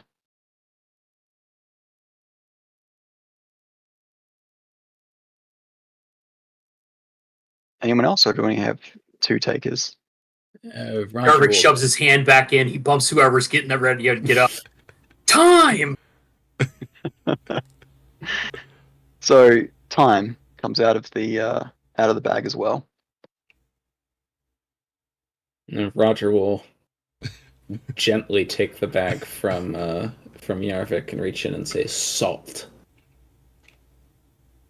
And without issue, some salt comes out. Although the bag does, it almost feels like it hesitates. Like you go to pull the salt out, and there's some resistance. Is it sea salt or rock salt that Roger is referring to? Roger would not be familiar with sea salt. He would only know rock salt. So out comes a fistful of pink rock salt, like the large, probably like what, a quarter inch across chunks of pink rock salt.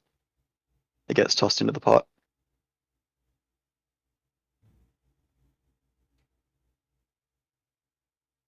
And anything for you two? Referring to Zippo. Zippo and Morik. You got any hungers you got, Zippo? Zippo doesn't know spices very well, so he's just gonna put his hand in and think, dragon fire, and just holding his hand in the thing, waiting. So dragonfly is an interesting one. You do pull out a fistful of something, and you do toss it into the pot. Yeah. It's a sort of like a white powdery substance. Heck yeah. Zippo is almost 100% confident that that's what Dragonfire looks like when it's not in a dragon now.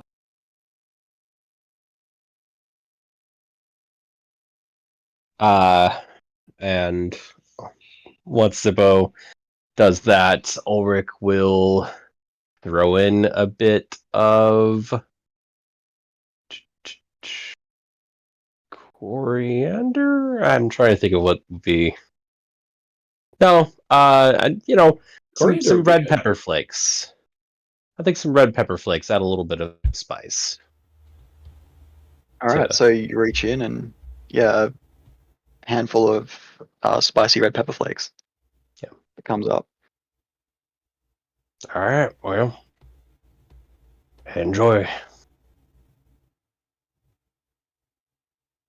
And last but not least, you hear Wolfgang, garlic, garlic, garlic, and just dumps 3 fistfuls into the pot. It's by now pretty much full to the top, and there's visible in the pot now as it's being stirred, chunks of vegetables floating around. It doesn't appear to be any meat though, but Wolfgang is quick to rectify this issue as he wanders around past the bed and opens up a large chest. And you see, you'd be familiar, crisp winter's morning, like fresh breath out of your mouth. There's that little fog that starts just crawling out the top of the chest, and pulls out a few cuts of meat. Wanders over to his shop forge and starts just using whatever he can find on the wall to chop up the meat. He's not particularly picky. One hand grabs a hammer, the other hand grabs a saw-like device, and he just starts making it as small as possible for throwing that into the pot as well to give it some flavor, to make it a bit more hearty, as it were. He does clock Brunhild. Zippo, do you want to describe the Brunhild and Corgi meeting? I imagine Brunhild, where she's considerably younger, is very excited and is probably like circling the corgi, sniffing them, and I imagine is very, very much wagging her tail. And after Zippo does the whole dragon fire thing, he immediately goes back to petting on Brunhild to try to calm her down, and also trying to pet the corgi, and kind of like trying to calm Brunhild down, realizing that the other dog is very much not able to play the way she wants to play because of age. So the corgi is very receptive to the petting. It seems like they're very, very interested in meeting new people despite their age. The tail is wagging as best as it can, and there's like a slow butt wiggle as well to go along with it. Like she's trying. She's really trying. But age has definitely caught up to her.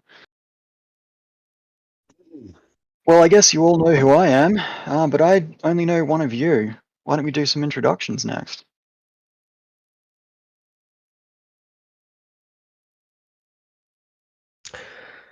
All right, well, let's not all jump them. I'm Ulrich Oakenhearth. Nice to meet you. Likewise. Oh, I have. Well, we'll cross this, but I really do appreciate your generosity and inviting us to your stew. I mean, I was an adventurer once. I understand what it's like being on the road. A soft bed and a fresh meal, that can make all the difference. Indeed. So it's no trouble at all. It's just, I guess, one of the perks, you could say, of being guild members, or in this case, prospective guild members.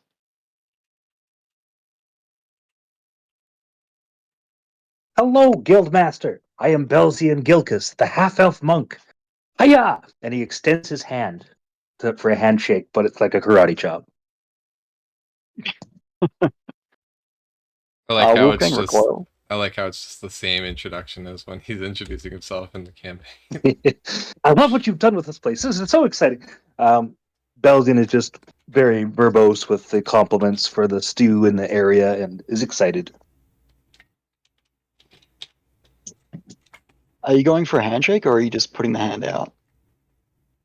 He has extended his hand for a handshake, but that doesn't stop him from just going off about how he's excited about the books, the decoration, the cute dog, the guildmaster, the perks.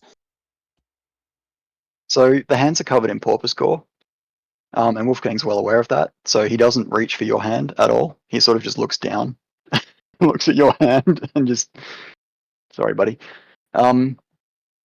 Yeah, have you been eyeing the books, like obviously eyeing the bookshelves, or? Belzian really likes books, but he knows there's a time and a place. So after this meal, perhaps he would, peruse. I mean, what I'm getting at is, like, is it worth an insight check to see if Wolfgang notices Belzian's interest in the books, or is it more plainly obvious? I think it's very obvious. He gives This you guy's a nod. eyes are darting all over. Can I look at the books? Yeah, he gives you a nod and motions his head towards the bookshelf, but be very careful to put them back exactly where you found them. They are Giddy's, like, prized possession. That's his baby over there. Understood. Belzian is already at the books, just looking around. Yeah. Free to browse, but be sure to put them back. What you go for first, there's 3 sections, or obvious sections, to the bookshelves: left, middle, and right. Where would Belzian go first? I believe in Seregen they read left to right. So left. All right, so you pull a book off the shelf and thumb through it, I presume? Sorry, repeat that, please. Sorry, do you pull a book off the bookshelf and start thumbing through it? Yes. Yeah, so the first book that you pull off appears to be, like, it has just a date down the spine. Front cover has no embellishments, just a plain leather book binding.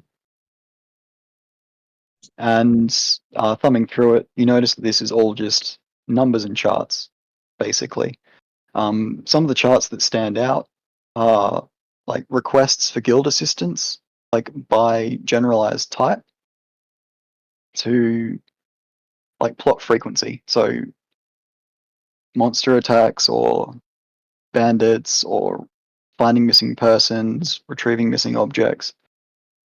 It seems that the guild is quite meticulous at tracking any and all of the requests that go through. And not just like tracking how many, but looking for trends as well. As you can see, there's like charts plotting rolling averages of certain requests over various years, comparing different months to previous years to see if there's like noticeable trends up or down. If you put that book back and draw another one from the same shelf, it's pretty much the same thing. It's just all of the numbers of the guild, basically. Ooh, like a stats book of quest logs. Yeah, pretty much. Belgian finds this interesting. Did you go from the other shelves, or are you staying at the left-hand side? If these all seem to be logs, we'll take a look at one of the other shelves, and it's going to be the right side. Okay, so moving over to the right side, this looks like it's adventurers logs. So less the requests and the numbers, and in this case, this is a record of all the different adventuring parties that have joined up with the guild and perhaps later disbanded. The front of each book, it has just a list of the different party members, and like the next few pages after that is a brief description of who they were before they joined. So it might be that this person was a fisherman who was, or decided to take up the adventurer's life to seek fame and fortune, was tired of the fishing and wanted to make a name for themselves. Following that is just a log of what they accomplished while they were at the guild. This is presumably some of the source data for the charts that you saw in the left-hand bookshelf. And then right at the very end, if you thumb all the way through to the back, is like what happened to them. So in some cases it's deceased for all party members. In some cases it shows that they retired and where they went. In some cases it's just nil. Presumably the party member didn't want to share what they were planning to do after they decided to leave the guild for whatever reason. Go ahead and roll a D100 for me, Belzian. How mysterious.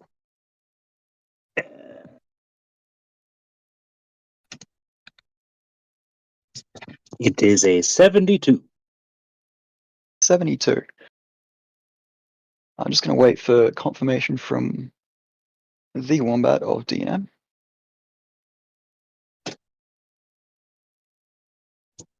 And while we're waiting, what's everyone else up to at the moment? Zippo is still petting the dogs. Gotcha. Roger? Watching. Roger's waiting to introduce himself last. Okay, Yarvik? Yarvik is staring intently at the stew. It is materializing before your eyes as if by magic. The smell's coming off it though. Yeah, you're a bit of a gourmet, if I understand correctly. Yarvik loves his food. I don't know if he's gourmet, but he likes a good sausage, a good smoked meat. You want to give me a perception check?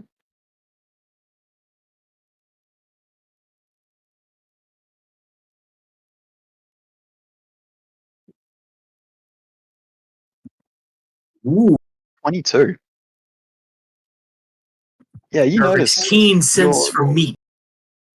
Yeah, the meat in the stew does smell reminiscent of the meat that is now above the forge. It is worth noting that the cauldron isn't placed in the forge, by the way, it's just resting on the ground, and yet the stew is now steaming. Yeah, the meat that was tossed into the stew smells reminiscent of the meat that's currently in the smoker. You also get a burning sensation in your nose. You get the feeling it might be wise to take a small mouthful first to test the spice of what the group has concocted. Yeah, Roger was a bit bold with the handful of chili flake. Hey, hold up. I added salt. Oh, I'm sorry, who was the chili? I forget who was. Ulrich. Well, Ulrich was the chili flakes are perfectly reasonable. It's the dragon fire that ended up as pure white powder that I am skeptical of. YOLO. Yeah, so Yarvik's got a bit of forewarning on the heat level of the stew. Getting back to Belzian, unfortunately the roll wasn't high enough. There is nothing of particular note with this journal.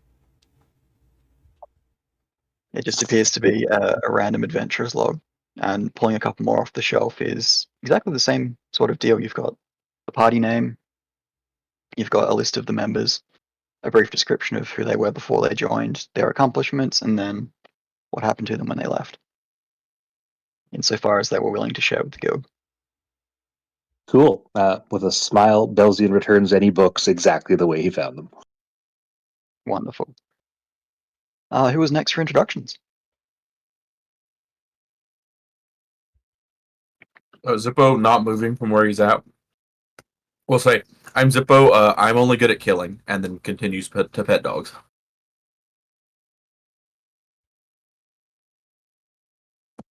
At least you're forthright about it.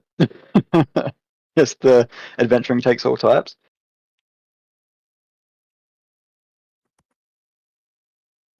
By the way, there's demons on the way here. Wombat, is that new information? Yes. You do see Wolfgang's eyes like widen at that, and he clocks it for later discussion, but doesn't pursue the topic right now.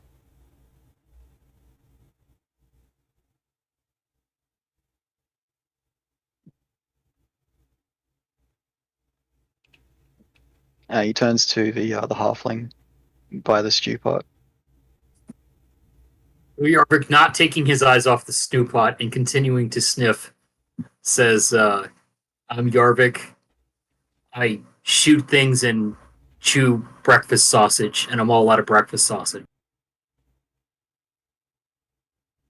Understood. And lastly, he turns to Roger, who I presume is, suave, debonair, just sort of standing up next to a wall somewhere, like lounging against it. Maybe more stock still at attention than lounging. But yeah, Roger will say, Roger Mays. And not explain any further than that. I watch over the rest of these people sometimes. He gives a knowing nod and doesn't take a perception check to hear, like under his breath, the party mum. Got it. And then, lastly but not least, he did say last for Roger, but there's an extra last in this case. He wanders over to Brunhild and like squats down, nice and low, holds his hand out, fingers curled, like a paw. And who's this fearsome beast? And he's going That's in for Brunhild, she's a dragon. A dragon. Well, I mean, we haven't seen any in Seregen ever, so I mean, I'm not going to question you on that one. Yeah, she doesn't like to be in dragon form often, so. Understood. Yeah, it could be a little bit awkward in town. I don't imagine most people would know how to respond to a full-blooded dragon wandering the streets. Is Brunhild receptive to pets, or is she like shying away? Like, this man is tall, like he's over 6 foot. He's a big boy. I'd say she's probably pretty used to it considering the rest of the party. It's specifically Ulrich who holds her all the time to lift her up and out of the bag all the time. So I'd say she'd be okay with petting. I say Ulrich's probably comparable in height.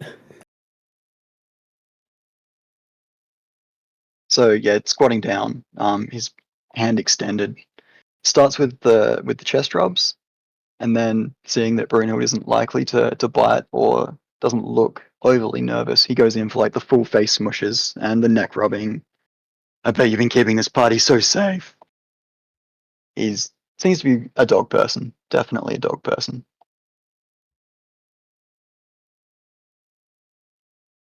And with that, you all can smell the stew appears to be ready. Wandering over again past the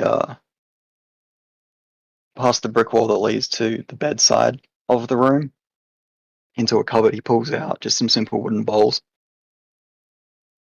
and starts arranging them on the floor near the low couches and the beanbags in the corner.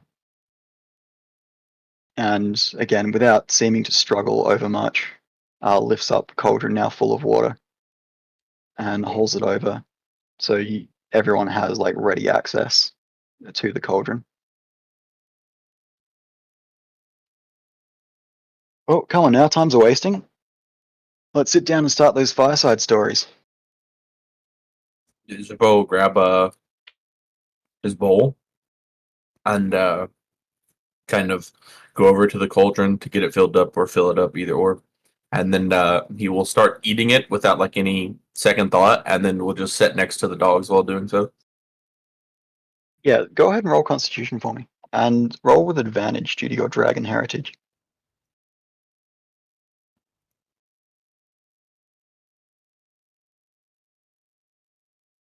Thank 14 all told. Yeah, this soup is real spicy. Like, it starts off, like you can taste it, you can feel it. It's kind of burning the sinuses a little bit, and then it really starts to kick in. As everyone's watching, you see smoke start to come out of Zippo's mouth as he's breathing. How does Zippo respond to overly spicy food? Do you want to give us a description? Like, this is beyond anything that you may have eaten previously. Assuming it is the dragon's breath he asked for, he tries to start breathing fire. Unfortunately, no fire comes forward, but it is unimaginably hot. It's crazy. But it seems that it's just the harmless smoke effect is all that you're able to produce. Zippo's gonna kind of like, after no fire breath comes out, he's gonna kind of hunker down and be like, man, maybe Rift to teach me how to do it the right way.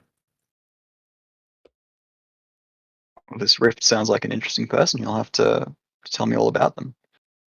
Zippo will point at his bronze scales and be like, yeah, he helped me with this. So much like the demon comment, Wolfine's gonna clock that little fact, but not comment on it directly. Oh, so sorry, you got a 19 total. Yeah, because it wouldn't let me roll with advantage for some reason when I was clicking. Okay. Yeah, so it's still really, really spicy, but in the tolerable range, like just barely within the tolerable range. But no fire, unfortunately, just the smoke. So the rest of you clock Zippo's smoking mouth and like him trying to breathe out fire.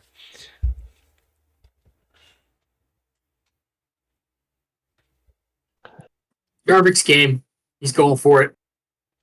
He's going to be careful. He's going to take a reasonable. All right, so much like Zippo, go ahead and roll a Constitution saving throw.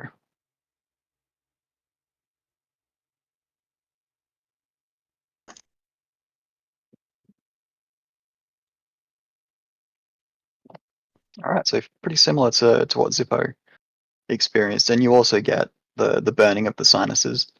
What you smelled wasn't a lie; it isn't just an aroma. This stew is very, very, very spicy, and identically to Zippo, you do start puffing smoke as you start panting to try and cool the mouth a little bit. Like, neat party trick. It is really, really good. Yeah, I mean, it was really good, but I no longer have taste buds. But when I could taste it, it was good. As far as the general flavor profile is concerned, it's a very generic, like just hearty seasonal vegetable stew. Like other than the spices and the meat that was added to it, deliberately, the stew just left to its own devices is like the most generic stew flavor you can possibly imagine. In Yarvik land, that's a 10 out of 10. Gotcha.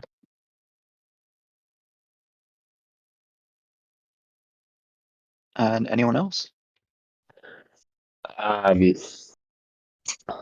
Wombat, would Ulrich have any reason to suspect fearing garlic or anything like that? You haven't heard any. Think about that. Vampire paladin. Shit. That You haven't wasn't heard. deliberate. I think you've asked the garlic question in the past. I felt like I had, yeah, and it was a no, but just wanted to make sure that I wasn't mistaken. I don't think you. I don't. The queen did not mention garlic Right. to you. So yeah. He'll definitely go for a bowl. And another con check. Yep. Or con save, sorry. I will say for you it would be at disadvantage though. Okay. Think of garlic as extra spicy. Sure. Yeah. 12. All right, so with that 12, I'm actually taking the lowest numbers here, not the highest. So with Yeah. the 12, it is a very full-bodied spice. This is beyond the chili. You can taste the chili in there, and the chili on its own would have been fine. But with the Dragon's Fire spice that Zippo threw in, this is next level. As everyone watches, Ulrich also gets the smokes, but his has smoke and spark to go with it. Whoa. Where there's smoke, there's fire. Belzian will take a bowl as well for good measure. Cool. You want to roll that contract? 5. Excellent. So for Belzian, you've got the look of the ascetic monk going. I like to imagine that you were probably raised on simpler foods, Yes. like rice gruel, and simple meats and vegetables like raw vegetables. This is probably unpalatable in large quantities, but I imagine you can probably choke down a bowl to keep yourself fed if you really needed to.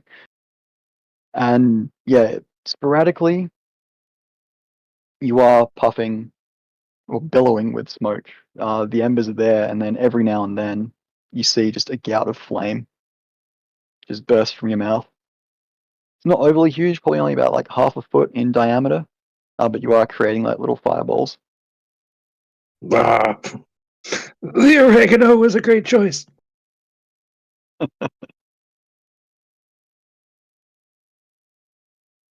And Roger, will you be partaking?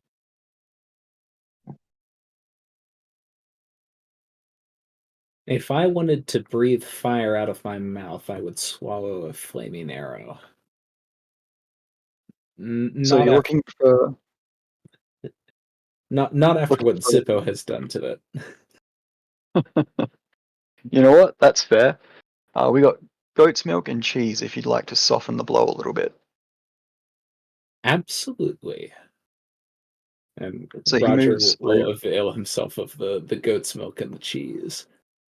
So he moves over to the chest of colding and pulls out a ceramic pitcher, pours in a measure of goat's milk, and from one of the shelves produces a lump of like cream colored hard cheese, the sort of cheese you'd expect as like on the road traveling cheese, to melt into the stew as you see fit.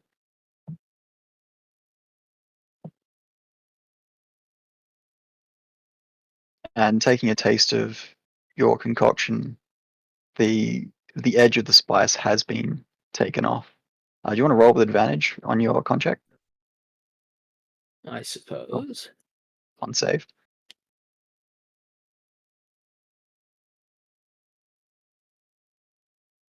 Oh, hell yeah. Nice.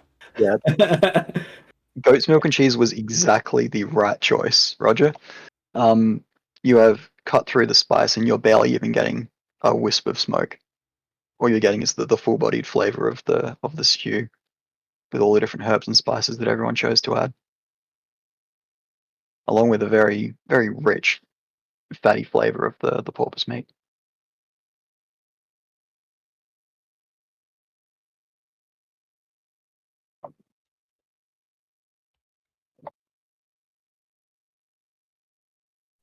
And last but not least, It's the dog's turn to be fed. He's not going to risk feeding the dogs heavily spiced stew. So instead, he pulls. Kind of looks a bit like just dried meat, but not quite. One hand is the dried meat, probably some sort of jerky, and in the other is just a fistful of lard.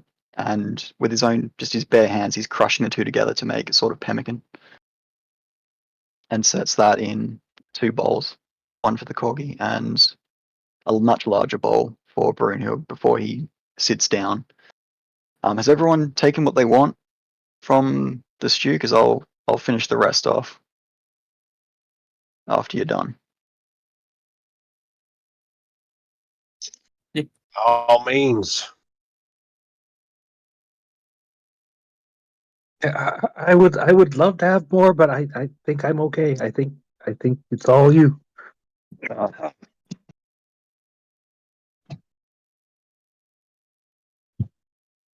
Alright, so if no one's going for seconds, then yeah, Wolfgang. He's going to call Gideon in and offer Gideon a bowl as well. Gideon's going to, instead of sitting down at the little seating area, Gideon's going to take a seat at the desk and takes up a quill and cracks open a fresh ink pot.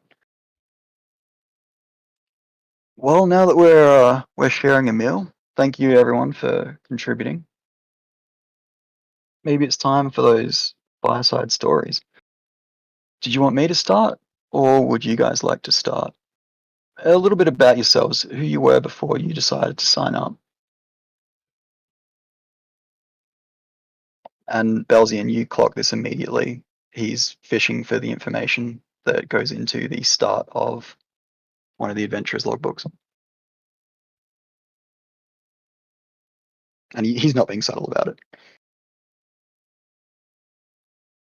I would relay that through the rings really quickly. Like this, the start of like our adventurer's adventure.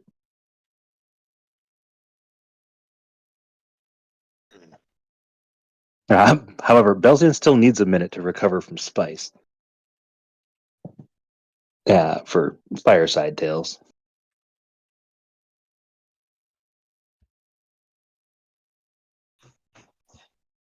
You see, Gideon has written on the book he's opened, the Zyberbunks, the name that the group gave themselves. That was a whole D&D session well spent. That's a great name. It's not the greatest name we came up with, only the most palatable.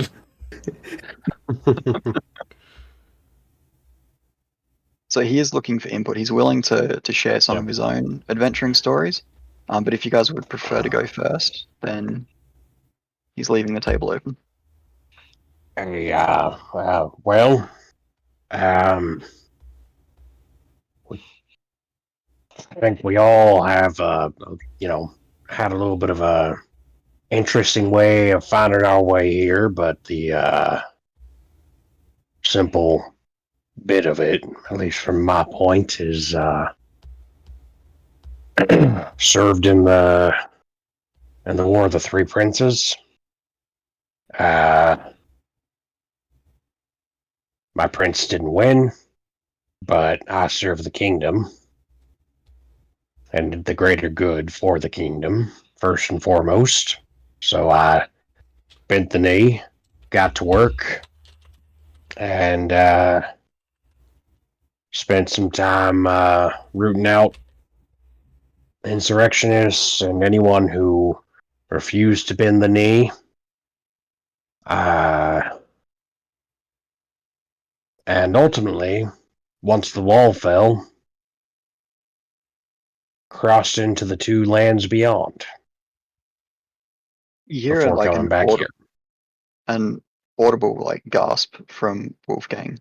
Like, the wall fell 8 weeks ago, but he hasn't heard anything about anything beyond the wall. Only what can be seen from the Seregen side, peering over the divide. So, without even needing to make an insight check, you can see him like sit up straight. He's he's paying close attention to whatever you might be sharing about what's beyond the wall. Can you also just make, what's your passive insight, Auric?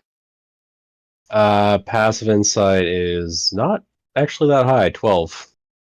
Okay, and do you think that you'd be paying close attention to like Wolfgang's reactions to what you're saying, or are you more just enjoying the stew and sort of just rambling off the answer? Roger's passive insight is 23, and Roger is definitely watching him. Yeah, I think Ulrich will be looking more kind of like to Roger, cognizant of the fact that he tends to run his mouth sometimes. Not Roger, Ulrich, that is. Okay, so at the comment about serving the kingdom and not a king, Roger, you pick up just a slight smile and a nod from Wolfgang, like as that comment landed. Gotcha. So, yeah, it's, I think that's about the gist of it.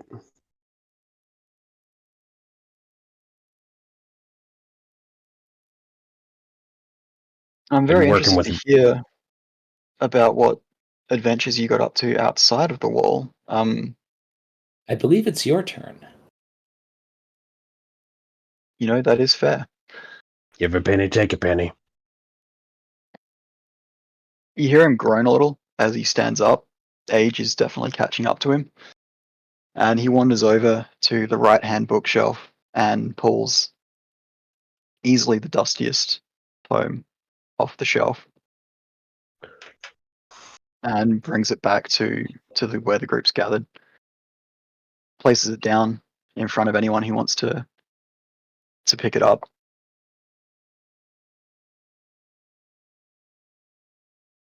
"40 years ago is when I started my..." Well, no, that's not quite right. This is who we were before we joined. Let me just go to my backstory real quick.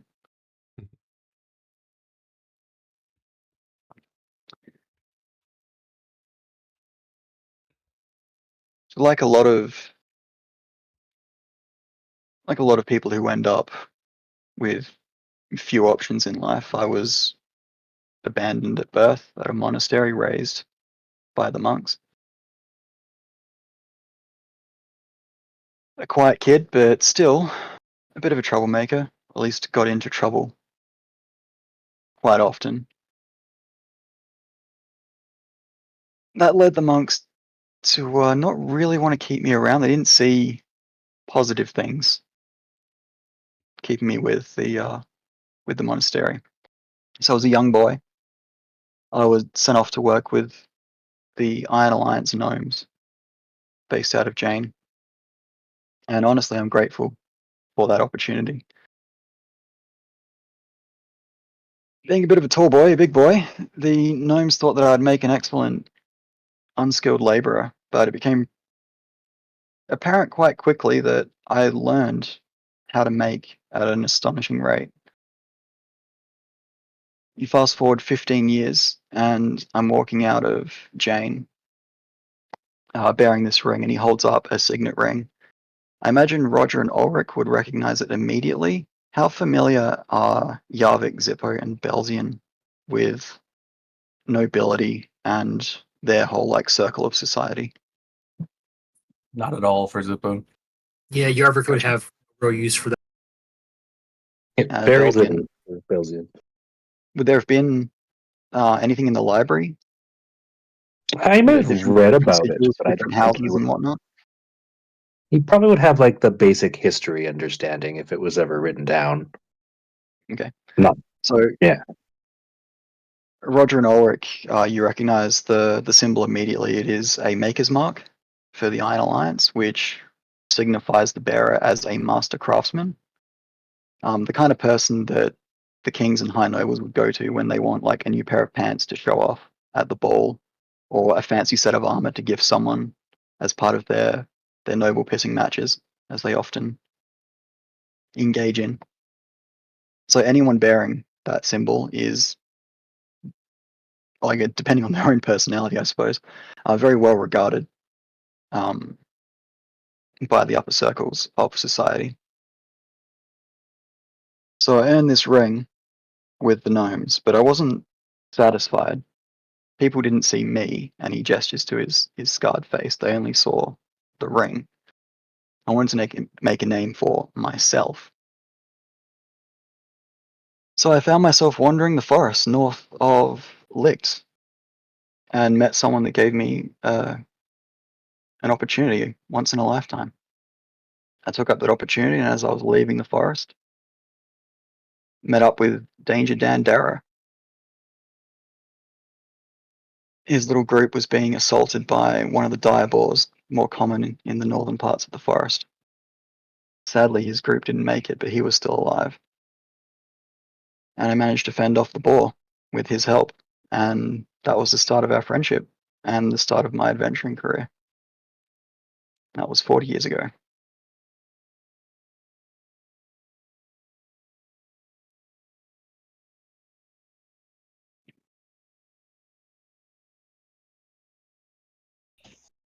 Well, thanks for sharing. I understand, of course, you hold a greater passion for the adventure in life, but it is worth saying, being bearing the maker's mark there. That is something to be proud of in and of itself.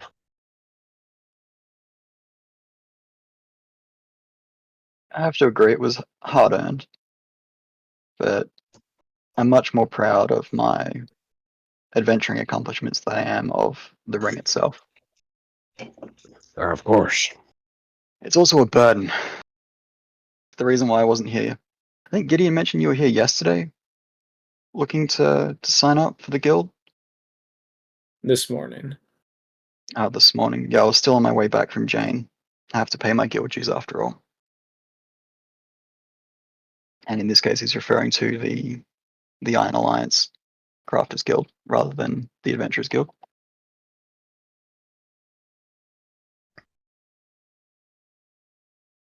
Roger, with that 23, you see like Wolfgang's eyes sort of flick to the right when he says that. Like looking down to the right.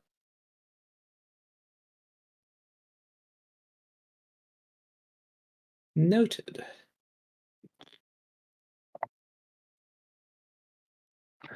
Well, that's who I was. How about... okay, look, I'm going to level with all of you. The guild is small. Like, I've been running it for 30 odd years, but it's still pretty small. And I'd very much like to expand guild operations into more cities in Seregen. And with the walls coming down, there's going to be an increased need for guild members to journey beyond the wall. And I know nothing about what's over there. I don't want to be sending bean sprouts to their deaths. The more I know, the better prepared they can be. So anything that you can share would be of great interest to me and Gideon and the rest of the guild. Well, first things first, I think we owe you a story.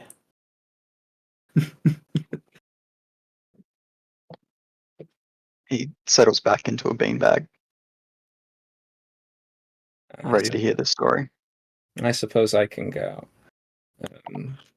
Mine could be fairly short. I share a lot of details with Ulrich. I traveled with him for a long time. I grew up poor in religion over 100 years ago, under the reign of the King Prior. And the one before that. And the one before that. When things were still a little wilder. I remember public executions, throwing criminals into the wall. And I remember the wars. And the most recent one our king,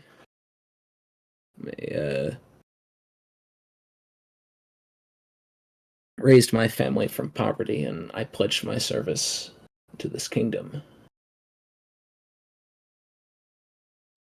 And after the war was over, I was paired with Ulrich on his same mission to root out dissenters and try and achieve some sense of stability. And doing that, we met these folks. After the wall came down, we journeyed north and east, into the wild and majestic lands of Relic. Tall mountains, great deep forests, a dozen clans, each of wildly diverse and different people, all with their own ideas on how things should be done. It is a wild place.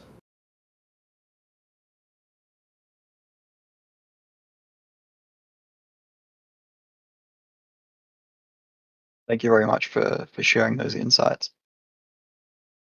Speaking of home, Roger, you kind of get a ping missing, family. It's been a long time. You kind of idly the item that you bought your brother kind of crosses your mind again.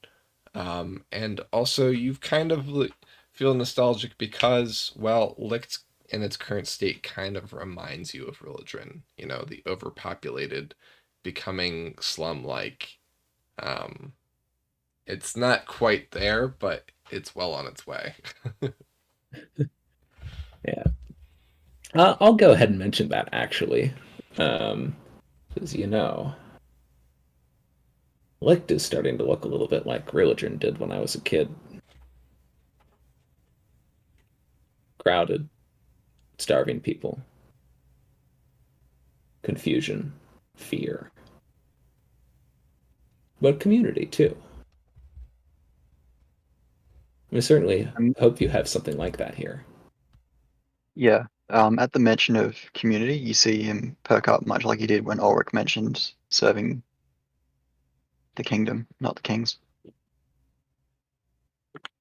He also clocked the the age of Roger. Not apparent with his suave moustache and finely cut hair. Yes, Roger is an elf, and not terribly old for an elf either. But if somebody's saying 40 years was such a long time ago, I'm like, my little brother, who's not even really an adult in elf terms, is older than you. In terms of Wolfgang's age, he's probably in his 60s. But he looks older due to the adventuring lifestyle. Adventuring was just what he started 40 years ago. But he was 20 to 25 when he entered the forest. He does clock your age, and he does motion towards Gideon and the central of the bookshelves. Bit of a pet project of Giddy's is wall research, I suppose now less relevant than it has been. I'm sure at some point he'd be most interested to hear anything you have to share on how the wall operated, anything that the elves know about it that might not otherwise be known to the wider scholarly groups.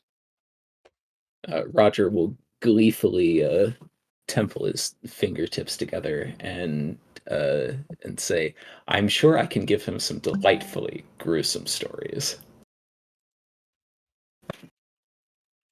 You hear Wolfgang give a bit of a chuckle.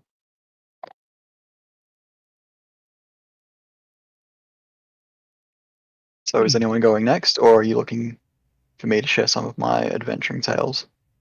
While everybody's telling stories, both dogs have cuddled up together, and Brunhild has done like the dog cuddle, like curl up in a ball type thing that he normally does with Brunhild, right next to both dogs. So it's safe to assume that Zippo's not overly interested in the conversation at this point. He's listening. Like you can see, he's still awake, paying attention, but he is definitely getting comfortable with both dogs.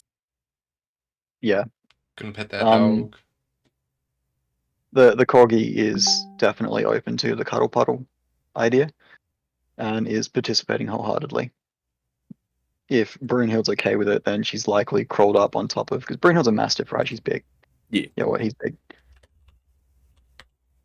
Yeah, she's pretty big. Yeah, so the corgi has like crawled up on top of Brunhild and is curled up there. So you've now got like a dog stack next to Zippo. Heck yeah.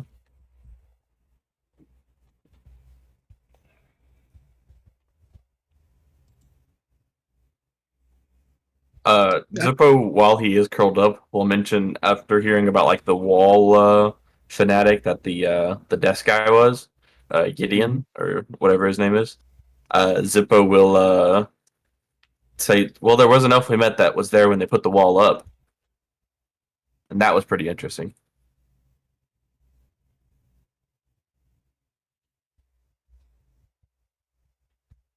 But he's in the vampire land, so if you wanna, as long as they make a truce, after this whole demon thing is over with, you can probably go meet him. You see Wolfgang's eyes go wide at that, and Gideon too. Like he's reaching for a separate stack of papers and he's madly scribbling.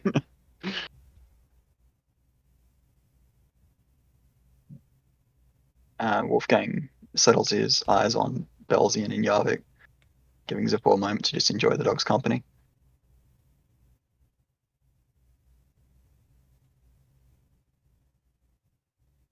Yes, a lot of work went into building that terrible wall, but it in the end came down quite easily. I'm not quite sure how that happened. But you yourself, Wolfgang, you are a font, a wealth of intrigue and information. You mentioned you grew up in a monastery. I grew up in a monastery. That's really exciting. Maybe one day I could be quite an adventurer like you. And you mentioned you had gnomes in your life. I was looking for a gnome once. It turned out he was dead, but it was okay. We found him. Any monasteries we know of? Any gnomes you know? Yeah, are you familiar with the Monastery of the 12 in Triumph? Probably. You've heard of It's it, one that Belzian, but you've never been there. I've heard it's a very nice place. my memories of it are mixed at best. The monks were kind and patient.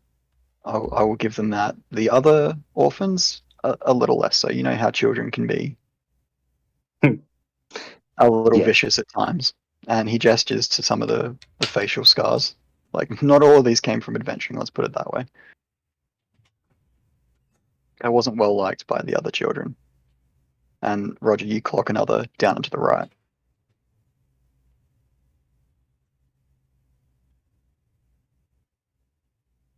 As for the gnomes, Belzian, pretty sure I wrote down.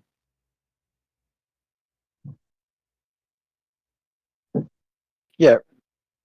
So the gnome that took me under his wing, once I arrived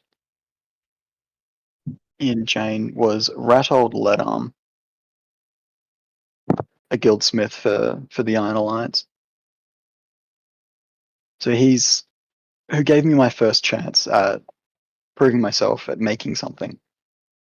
All the rest of the gnomes, they called me Ulfgarn, which is where I get the name Wolfgang from. Wolfgang. Ulfgarn. So Ulfgahn.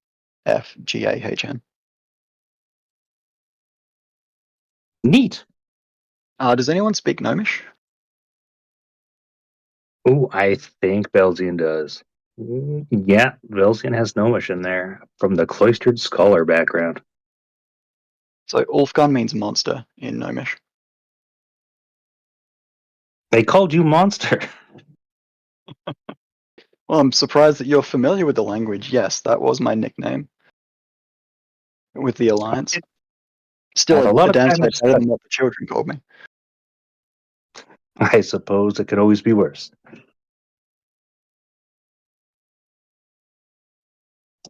So with that, you do notice that Wolfing is open to answering like direct questions as well as just sharing exploits from his past. And Belzian, while we're on the subject, is there anything that you can add to your journeys beyond the wall? Like what Well, happened? You went to Relic. You like said that. Roger mentioned, everything in Relic is really big. Like just the people, the features of the landscape, even some of the buildings. Definitely the dragons. They were bigger than the dragons here. I can tell you that. And Wolfgang looks over at Brunhild. Like, bigger than that one? Most of them, yes. And But Relic, is that past the northern wall or the eastern wall? Relic would be to the northeast. But if you went to the southeast, where we also went, actually right before we came back here, is a little bit darker and scarier. Everything seemed a little bit dead and unhappy. And I've decided I liked Relic a bit more.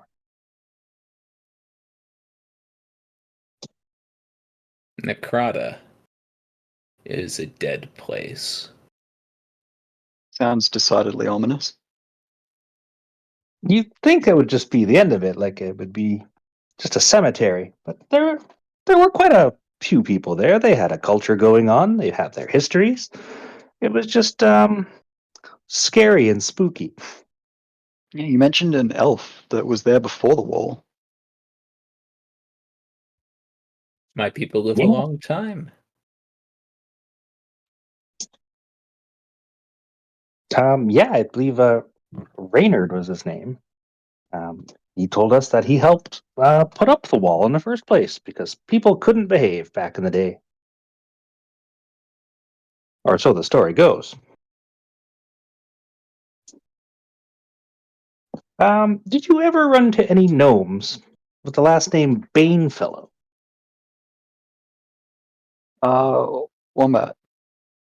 Is that something that would have shown up in Wolfgang's past, do you think? That does not ring a bell for you. And do you mean in Belzin, do you mean in the context of the Iron Alliance or in the context of the guild? In the context of the guild, I guess Banefellow theoretically may have helped, or his family may have helped build the wall as well. If my notes are correct here. Yeah, Wolfgang's going to look over at Gideon. Does that name ring a bell? I mean, I haven't read the books on that central shelf. I'll be honest. No, I haven't run into any Bane fellows. No. That's okay. His story had ended before we found him.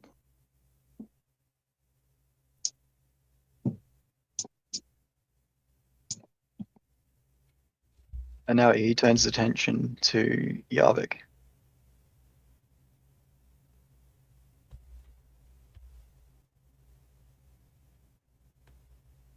And what have you, Master Halfling?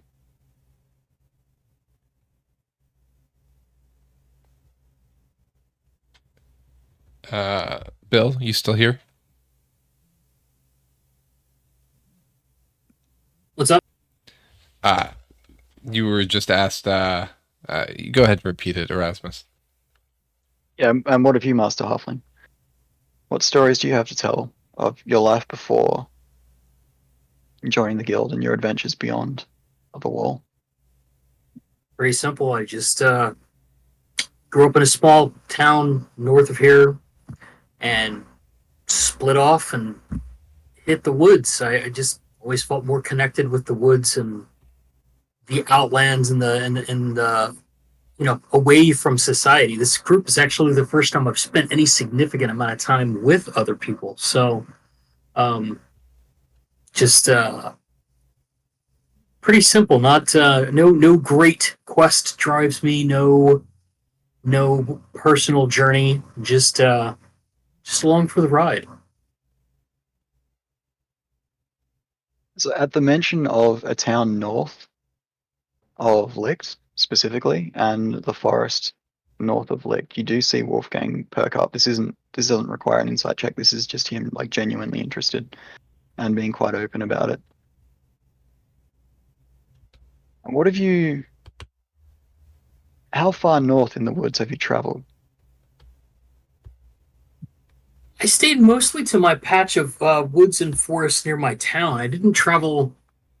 And I'm trying to remember. I'd have to go back and look at my sheet. It's been ages since I looked at it. I can help. So you were in the reach between the mountains of Jane and Gideon, south of Rillidren. So it's north, but it's also west of here. However, the forests to the north, the group did pass through just before the wall went down. True. We were through briefly. That was the one with the amethyst field, for example. Does the name Runen mean anything to you, Yarvik? Good question. You can do a history check. History.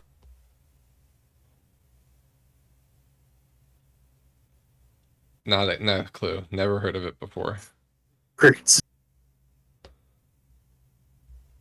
Interesting. And what would be your like crowning achievement beyond the wall? I got to ride a dragon. I got to ride a dragon. That was pretty great. There was also a really interesting door that had a temporal component. It was a puzzle of time. That was a pretty clever solution. Yeah, but mostly riding a dragon. Well, I'm definitely interested to hear more about these dragons. If they're willing to accept riders, then they must be benevolent. I mean, that's a good sign. It was a very situational situation.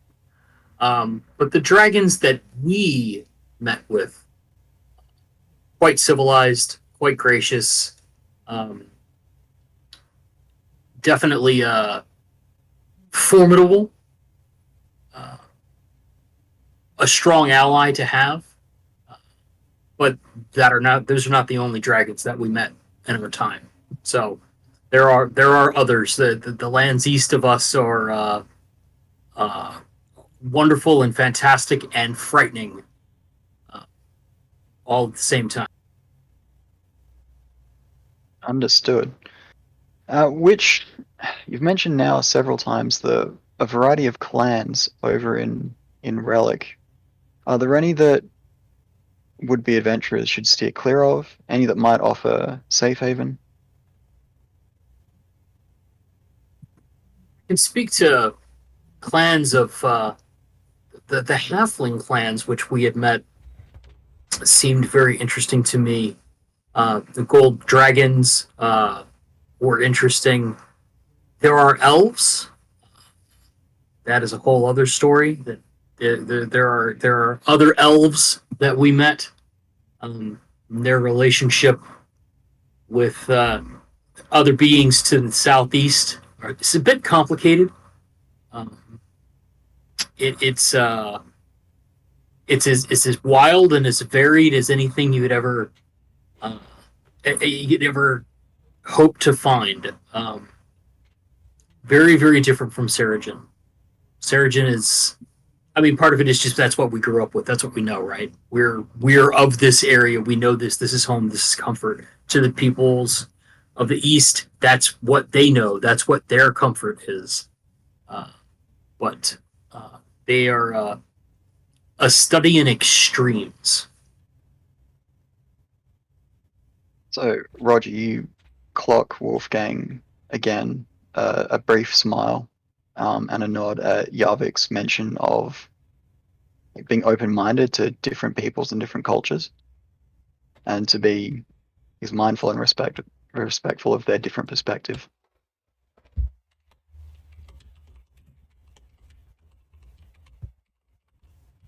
Well, thank you very much, Yarvik, for the story.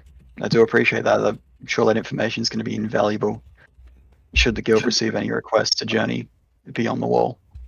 Always.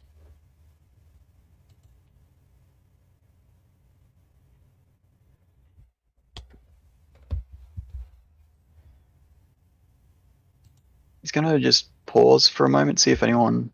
The party has been sharing quite generously. Casting a look towards Ulrich and Roger, predominantly to see if they're going to like prompt him to share more of his stories or whether they're satisfied. I mean, Ulrich, when he catches you kind of looking his way, will go, "So, I heard you may not be on the best of terms with Dara." Yes, you've heard that, have you? Yeah, I had. How does that fit into your adventuring life? Well, I suppose now is as good a time as any. It was bound to happen sooner or later. You have to fast forward to, when would it be? Probably about 15 years ago, 10 years ago now, I would say. And he motions to the book that he brought out earlier. I sort of half expected Beldian to snatch it up, but no one made a grab for it, so it's just been sitting there. It taunts me. You're welcome to pick it up if you want.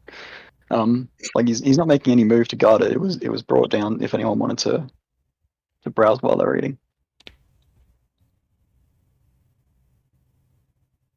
At the time, and for those 30 odd years that I was an adventurer, I was part of a group called Bad Omen. Well, that's what we called ourselves. Dara came up with the name. It was me, and he gestures to the armor, the typical beefy frontliner, with a bit of a flair for the arcane.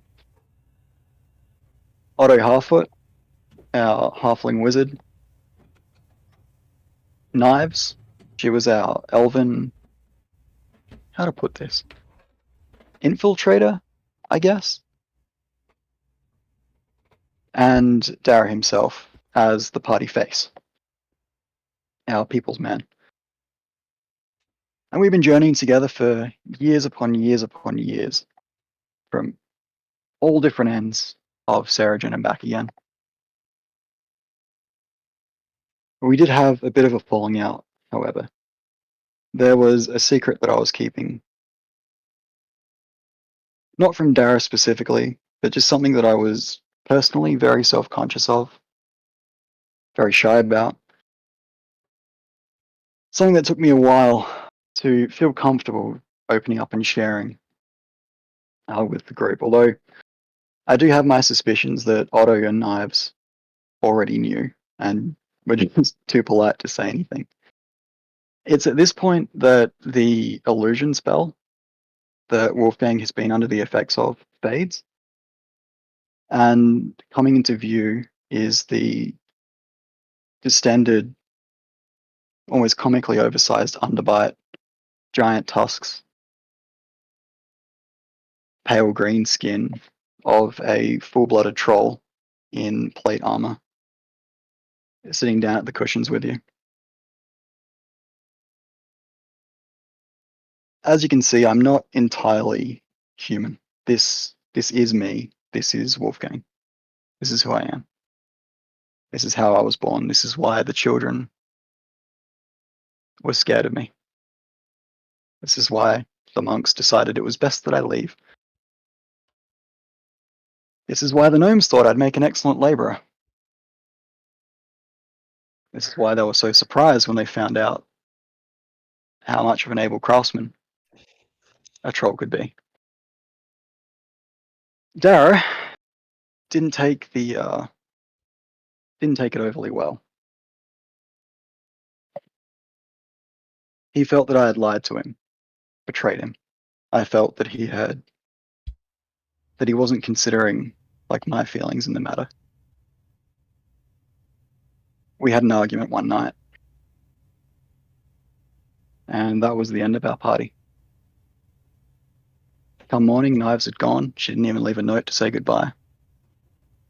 And Dara left. He did try to speak. He did try to extend the olive branch after we got back to Licht. But I was foolish, childish, and selfish. I wouldn't listen, wouldn't have it. And eventually he gave up. I've realized much later now that I was the one being an idiot. I should have met him halfway, had that discussion. And now the friendship's gone. Lost forever, it would seem.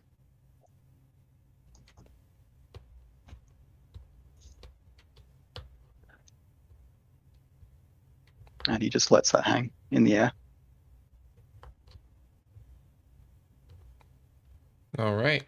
So, the party is now sitting in a room, having a fireside chat with none other than a troll named Wolfgang. That being said, I think that's a good place to stop for the night. Dun dun dun. What a twist! So we will pick it up next time, which should be 2 weeks from now, October 15th. Is everyone good for that? Yeah. That should Are be you? fine for me. Should be. I know it's a few days after, but are you? A few days after what? Your anniversary. Anniversaries. Yeah, Oh, only the single most important That's moment of your Friday. life. That's Friday. Yeah, I know. But I know. that's a good point. I am actually going to be away that day. I'll be in Baltimore. Right. That's part of why I was like, I should double check. Um,